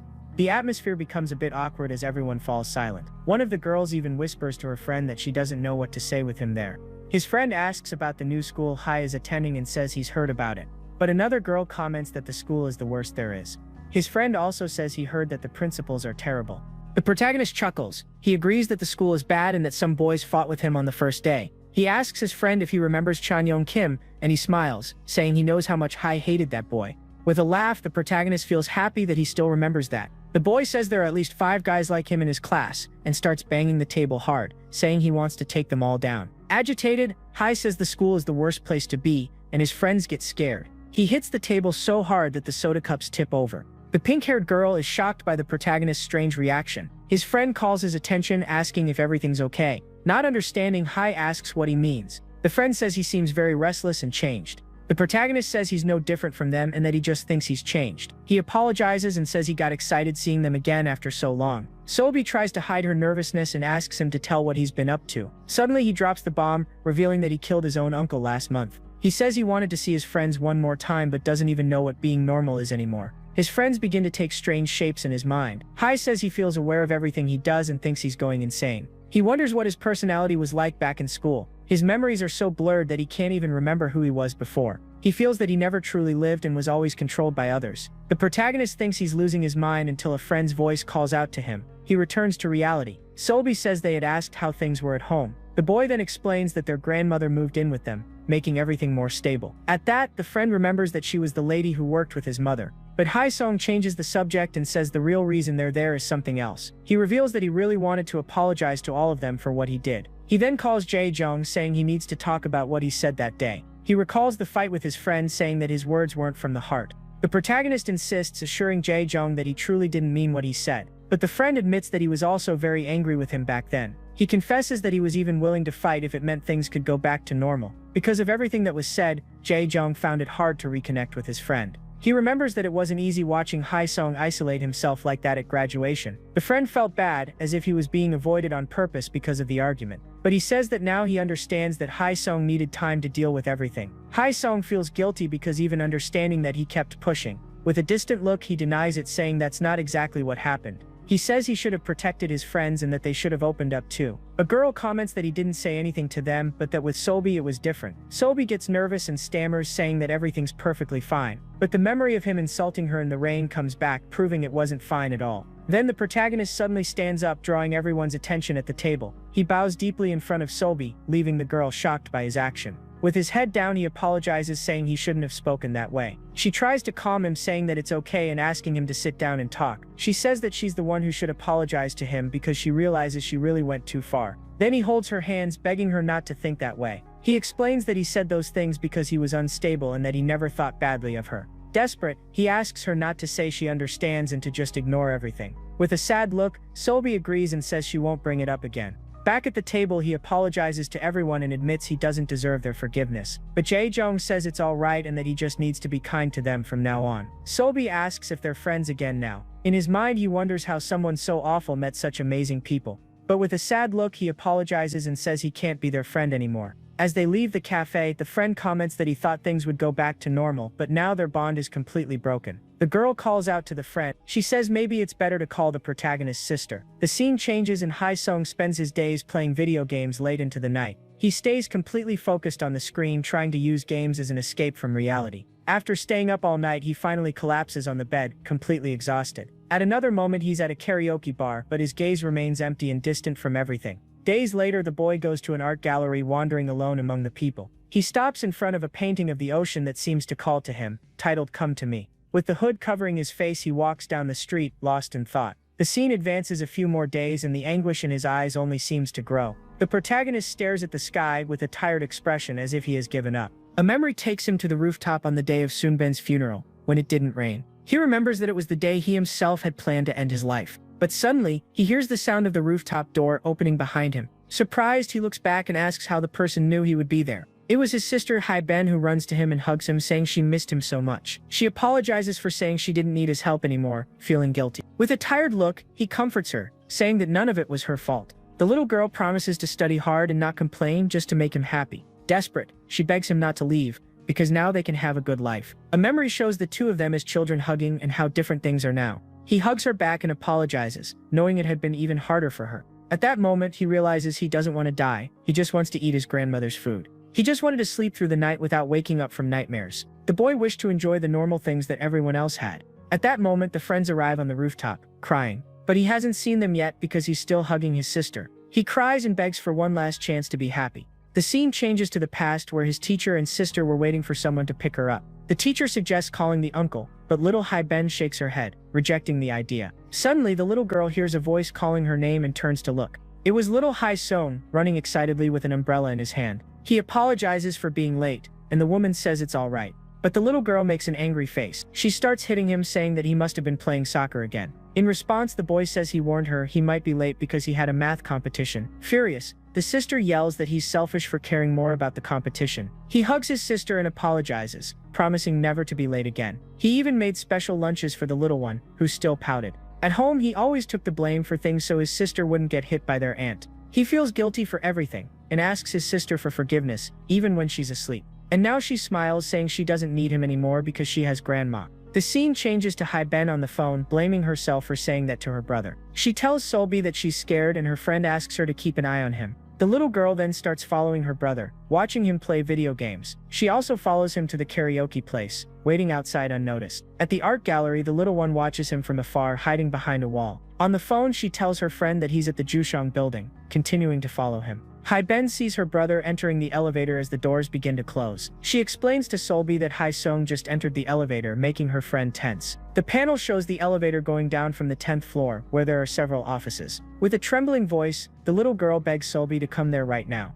Solbi panics and says that Hae-sung is heading to the rooftop of the building. With a push, she opens the rooftop door, fear written on her face. And there he is, sitting on the edge, staring into nothing with his phone beside him. The little girl looks at him, desperate, not knowing what to do to stop a tragedy. The two end up hugging and crying together in a moment of pure despair. The scene changes, and the counselor tries to explain that the one responsible for Hyde Mao is his adoptive grandmother. But the receptionist says it's hard to treat a minor without a family member's consent. Mr. Mun whispers that it's an emergency because the boy tried to hurt himself. The receptionist sighs and asks him to wait a moment while she handles the situation. He sits down to wait with the protagonist, and the grandmother tries to calm him down. The counselor reflects that it's unfair to have to beg just to treat a minor. At that moment, the boy's name is called. The receptionist asks them to fill out the forms and go in with the guardian. That rainy night, Hai-ben wakes up to a noise. She hears her brother whimpering and gets up to see what's happening. The little girl wakes him up with a glass of water and asks him to take his medicine. With trembling hands, he thanks her, and his sister reflects on how much she hates being young. The scene changes, and Hai-ben remembers when they built a snowman together. While the girl hops around, he sees a puddle nearby and immediately gets tense. Suddenly, he holds her and asks her not to go near water when she's with him. Seeing the situation, the sister asks if he wants to go back home. Back in the room, the protagonist sleeps deeply, with the medicine on the nightstand. The sister watches him sleep, and their grandmother calls her. The grandmother asks if she's not going out, but the girl says she decided not to. The old woman insists that she should go see her friends and says she'll watch over Hai-sung. Across town, her friend asks who Hai-ben's favorite idol is. The girls start arguing about which idol is the most handsome in the group. One of them asks Hai-ben who her favorite is, and the girl looks thoughtful. After the gathering, she says goodbye and realizes she's lost on her way home. To make it worse, her phone battery dies, leaving the little girl desperate. She thinks about going back to her friend's house but can't remember the address. Hai-ben starts feeling lost, not knowing what to do in that situation. She asks a stranger for help, but he's not from that neighborhood either. The girl feels pathetic, blaming herself for getting lost on the way. She worries about her brother and fears something might happen to him while she's away. Hai-ben bursts into tears, feeling helpless for not being able to protect him. Suddenly, a girl appears and asks where she lives, offering to help.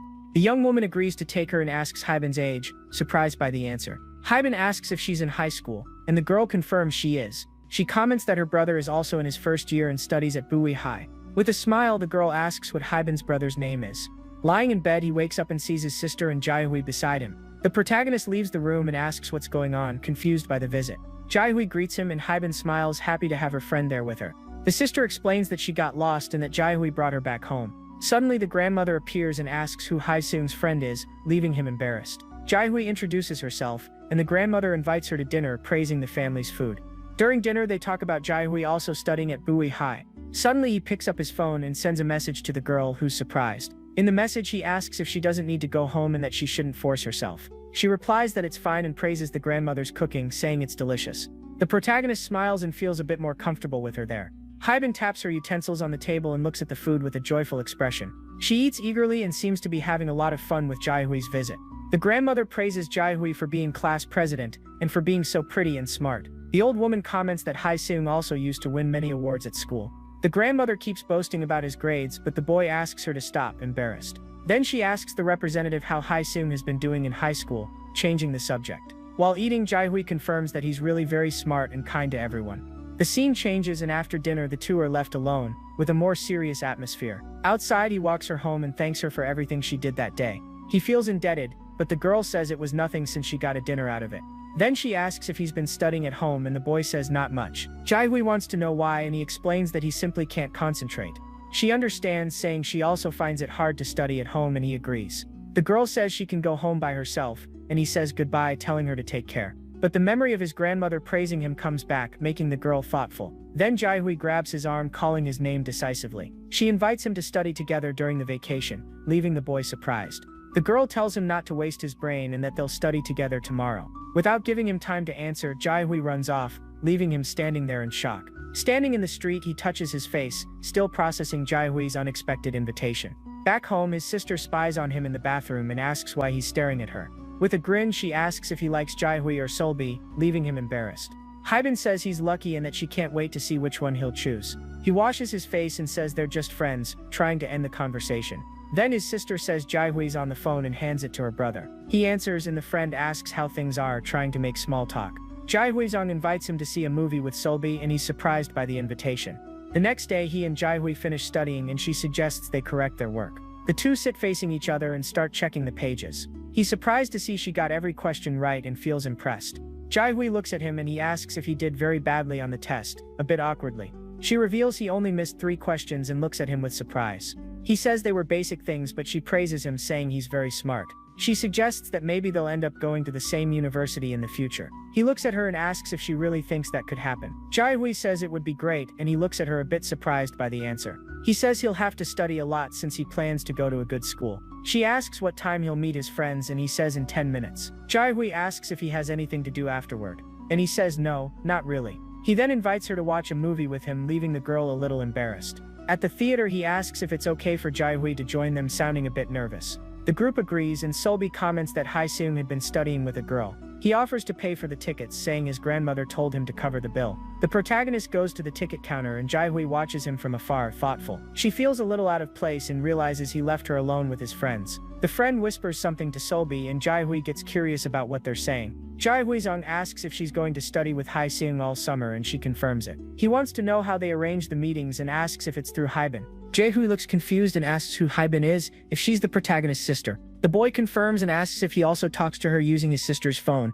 leaving the girl puzzled. The scene cuts to inside the theater with the movie already on screen. They sit next to each other, but the atmosphere feels tense. Solbi thinks that he doesn't have to give his number, but she still feels hurt. The protagonist watches the movie silently, unaware of the tension around him. She feels upset and wonders why he didn't give his number to them. Solbi remembers the meeting with their friends and how everyone was worried. Next to him, she asks if she's being too greedy, feeling a bit guilty. The scene changes and the group goes to a restaurant with Hae-seung offering to help. The three sit down to eat, and Solbi tries to start a conversation with Jae-hui. She asks what Hae-seung is like at school, and Jae-hui looks at her thoughtfully. Jae-hui says he's normal, and Solbi wonders why she answered so briefly. The friend jokes that she must be jealous, leaving Solbi embarrassed. She asks if the bullies still bother him, and Jae-hui looks surprised. Jae-hui thinks about the bullies but feels uncomfortable talking about it. She suggests that Solbi should ask Hae-seung directly about the bullies. Solbi gets irritated and wonders why she can't tell her since she's his friend. Solbi says that she wasn't even with him during his worst moments and that she doesn't help at all. She reveals that Hae-seung was quiet and that only she and Jae-hoon truly knew him. With a defiant look, she asks how much Jae-hui actually knows about the protagonist. Suddenly, he returns with the food and calls Solbi, interrupting the argument. He places the bowls on the table, and the atmosphere between the girls becomes even heavier. He asks what they were talking about, and Solbi says it was just a strange topic. Hae-seung says she shouldn't have started talking, leaving Solbi embarrassed. As they leave the restaurant, the group says goodbye and the mood remains a bit tense. Solbi apologizes for what she said, but he tells her it's all right. He says he knows she was just trying to help, and Solbi feels a little better.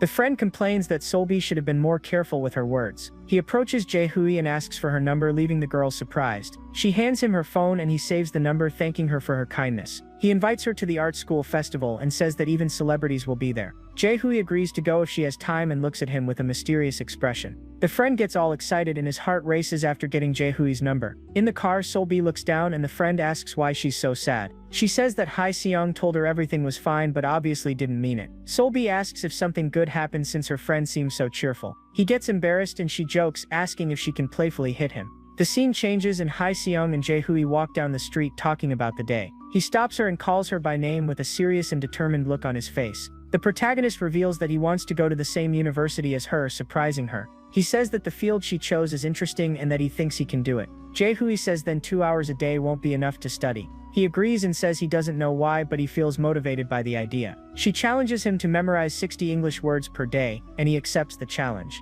They study together and Jae-hui recommends a very popular English tutor to him. She sends him the link and a notification from Jae-hoon pops up on the screen. He asks if that's his friend and she says yes and that they talk sometimes. Suddenly he interrupts her and says it's not a good idea for her to talk to Jae-hoon. With an awkward smile, he gets tense, not knowing how to explain the situation. He then lies, saying that his friend has always been a bit of a flirt with girls. But in truth, it was a blatant lie to keep the two apart. Jae-hui argues that he was the one who introduced them, and that his friend wouldn't treat her badly. His heart races upon hearing that Jae-hoon is worried and asking about him. She explains that the friend is just using her to get information about him since he doesn't have his number. He remembers how cowardly he was for not giving his number to his friends. The protagonist wonders why his friend thinks he's distancing himself on purpose. With a serious look, he says that his friend is just making excuses to go out with her. Jae-hui becomes a bit confused, not knowing whether to believe his story or not. She decides not to reply to Jae-hoon's message and he looks at her with a serious expression. The protagonist feels a bit guilty about the lie but doesn't regret it.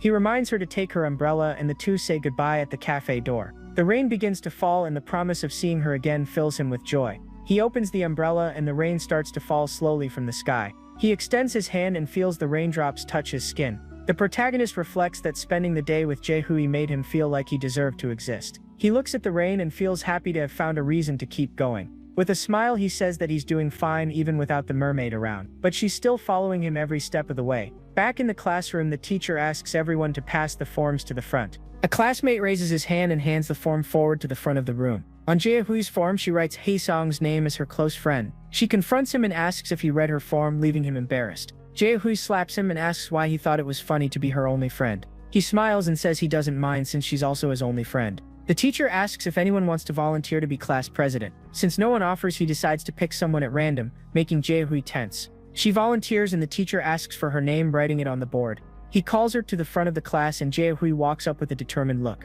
The teacher announces Jaehui as president and asks who wants to be the vice. A classmate volunteers and the teacher calls him to the front, writing down his name. With the two standing in front, the teacher announces that they will be the class representatives. The class applauds and the new vice president smiles with a look of pure joy. The protagonist watches the scene in silence, with a slightly distant gaze. He asks Jaehui if she's going to join any club, and she confirms. With a smile, he says he's also interested in the school's science club. She asks which class he wants to join and explains the difference between A and B. He says he'll apply for class A and she warns him that it won't be easy to pass. With a grin, he jokes that Jaehui, the science genius, will help him. He asks what the interview is like and she says they asked about her interests. Jaehui warns him that the question may change since there's a new teacher. Suddenly, the counselor appears in the hallway and greets them with a smile. Jaehui bows respectfully and greets him back, a little embarrassed.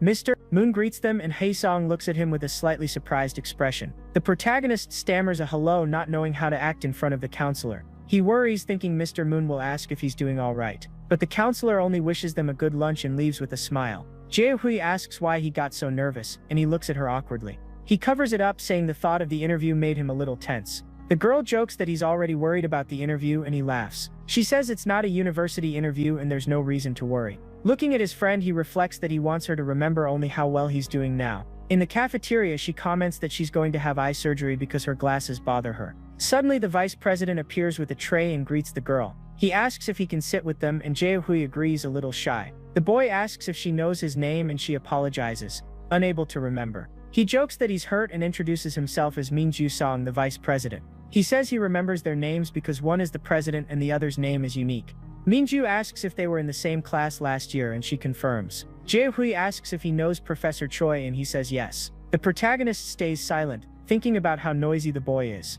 The boy starts talking about maybe joining the science club too, and Hae doesn't like it at all. The representative comments that he'd have to see the teacher all the time since he's also the class mentor. Suddenly, Minju says they need to hurry to get the new seats in class. Annoyed, the protagonist thinks about how much he dislikes this boy. Back in class, the seat lottery begins. Jaehui asks what number the classmate got and tells him to move to his new spot. The protagonist sits in his new seat, deep in thought. Now he and Jaehui are sitting in different rows. Crumpling his notebook, he reflects that he should feel happy since at least she's still in sight. He shakes his head and tries to focus but can't get Jaehui out of his mind. The boy decides he needs to work harder to be like her and that studying is the solution. He wonders if that's all and when she'll be by his side again. The protagonist realizes that the distance between them suffocates him and he feels lost. He wonders when this feeling of alienation will end, and he notices that the girl and the vice are talking a lot. That makes him very uncomfortable. He realizes that the more the girl drifts away, the more suffocated he feels. At that moment, the teacher announces that 2 students will stay to clean the classroom every day.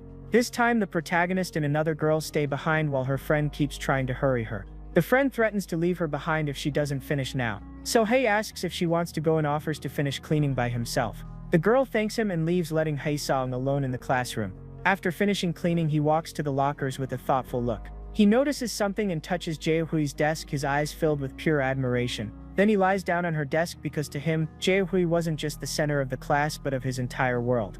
The next day, the students talk about the class trip and get excited about going to the beach. The protagonist feels a bit uncomfortable and thinks about how much he hates crowds. A classmate asks for his food and Minju jokes that he has weird taste. Jaehui asks if he's going on the trip and he says no because he doesn't like the ocean.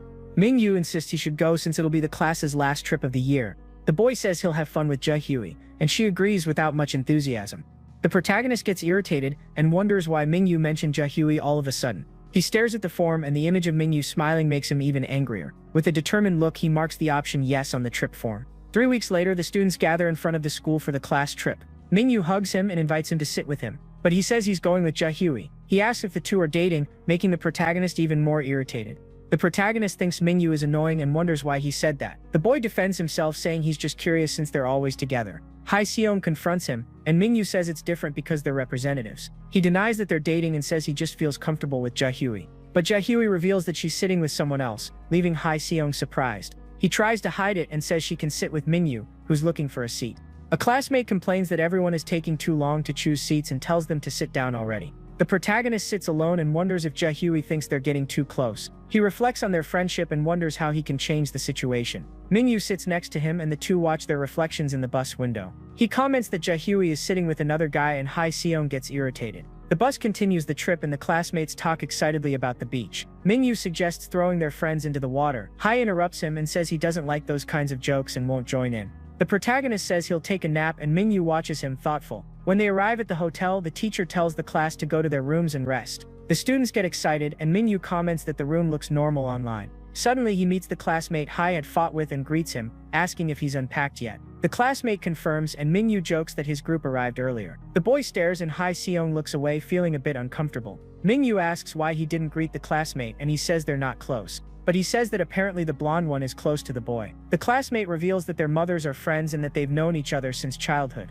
Mingyu enters the room and Hai Seong thinks he doesn't like the boy at all. Mingyu tells everyone to form two lines and Jaehyui looks at him, a little embarrassed. He asks if she took off her glasses and suggests she do the same tomorrow. Jaehyui slaps him and tells him to stop with his bad jokes. Meanwhile, the protagonist watches her. He pays attention to every movement the class representative makes. At night in the room, the group decides to play truth or dare to pass the time. He refuses and says he's busy, but the friends insist he should join the game. Hai Seong agrees to stay but says he'll wear headphones so he won't hear anything. The friends promise that everything will stay a secret and get ready to start the game. The bottle spins and lands on Mingyu, making everyone excited about the situation. They ask which girl in class he likes, and Mingyu says it's too soon. A friend insists and Mingyu reveals that he's interested in Jaehyui, the class president. Hai Seong hears it and says that's why he's been flirting with her the whole time. The friends tease, calling them the president and vice president couple, saying there's a love triangle. Angry, he removes his headphones and calls out the boys. He asks them if they were talking about him. A classmate apologizes and says they were just joking.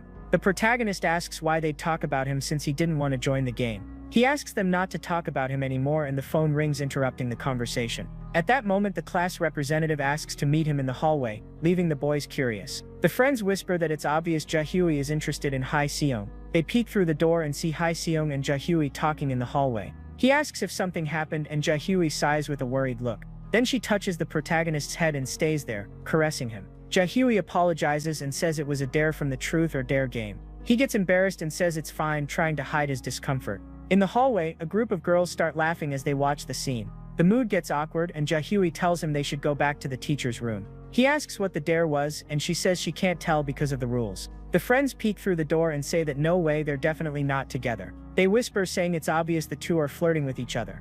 At night, the protagonist wakes up and looks at his phone with a thoughtful expression. He messages Jaehyui and she promises to tell him if he does well on the exams. At the beach, the teacher asks the class to gather for a group photo. The protagonist drifts off in thought, always watching the girl. They take the photo together and the mood between them feels a bit lighter. Mingyu asks to go into the water but the teacher says it's too cold for that. The friends pick up the class representative and carry her toward the sea, teasing her. She screams for them to stop and the teacher laughs, saying it's good to be young. They throw her into the water. Meanwhile, Hai watches, feeling very uncomfortable. The friends help her out of the water, and she slaps her classmate. The protagonist watches the scene from afar and feels a bit out of place in the group. Mingyu complains that the water is cold but says it'll warm up soon. And there, the group has fun playing in the water. The protagonist stares at the sea, deep in thought. He keeps watching every step of his crush, and ends up getting distracted, startled by something. His classmates grab him and lift him up to throw him into the water too. He screams for them to stop and the water fills with darkness, his eyes full of pure panic. He feels the mermaid's hand pulling him down. In his mind, the sea turns red. He sees those dark strands of hair dragging him into the depths, until a hand touches his back. Mingyu pulls him up and asks why he isn't getting up. With a frightened look, he stares at his friend, not knowing what to say about what happened. Mingyu apologizes and says he didn't know he didn't want to go into the water. His heart races, and he remembers the ghostly hands that pulled him under. Furious, he punches Mingyu and glares at him, with pure hatred. The scene shifts to the moving bus. Inside, the teacher talks on the phone and Hai Seong stays silent. He says goodbye to Jaehyui by message and says we'll see each other again in Seoul. His expression is sad because he's been expelled. He sighs and the teacher reveals that Mingyu's nose is broken because of the fight. The man says what he did was serious and that he could be suspended for it. He tells him to apologize to Mingyu before the trip ends. At school, the protagonist's grandmother is present. Soon after, she is introduced to Mingyu's mother, who is also called in. The teacher tells the woman who the grandmother is and also introduces Hai, responsible for the fight. He introduces the school violence counselor and says she'll help resolve the matter. Mingyu's mother says he's recovering at home and that they don't need to worry. She reveals that she talked to her son and that he admitted Hai Seong had been clear. Mingyu's mother says her son forced him into the water even though he didn't want to go. She admits that her son crossed the line and understands why Hai Seong got angry. He wonders if he really needs to apologize. Clutching his pants, he thinks that the friend is taking away his reason to hate him. The mother says she still thinks Hai Seong overreacted and wants to know how he feels. The grandmother encourages him to speak and he stands up with a look of pure determination. He bows and apologizes, but Mingyu's mother interrupts him with a serious look. She says she wants to hear his reason before he apologizes and looks him in the eye. The protagonist stays silent and feels pressured to give an explanation. The grandmother offers to explain the situation. The old lady reveals that his parents drowned in the ocean. She explains that he still takes medication for anxiety and that he felt in danger. He wonders if he needs to use his parents to get out of the situation, feeling guilty. Mingyu's mother thanks them, saying she doesn't want him to be suspended. Neither she nor her son want that to happen, and the grandmother thanks her. And finally, the boy's mother says she knows the school and the grandmother will make sure it doesn't happen again, and says that when Mingyu returns to class, they should apologize to each other in person. And she confirms with the protagonist if he's really going to do it. Swallowing his pride, he confirms that yes, he'll apologize to Mingyu.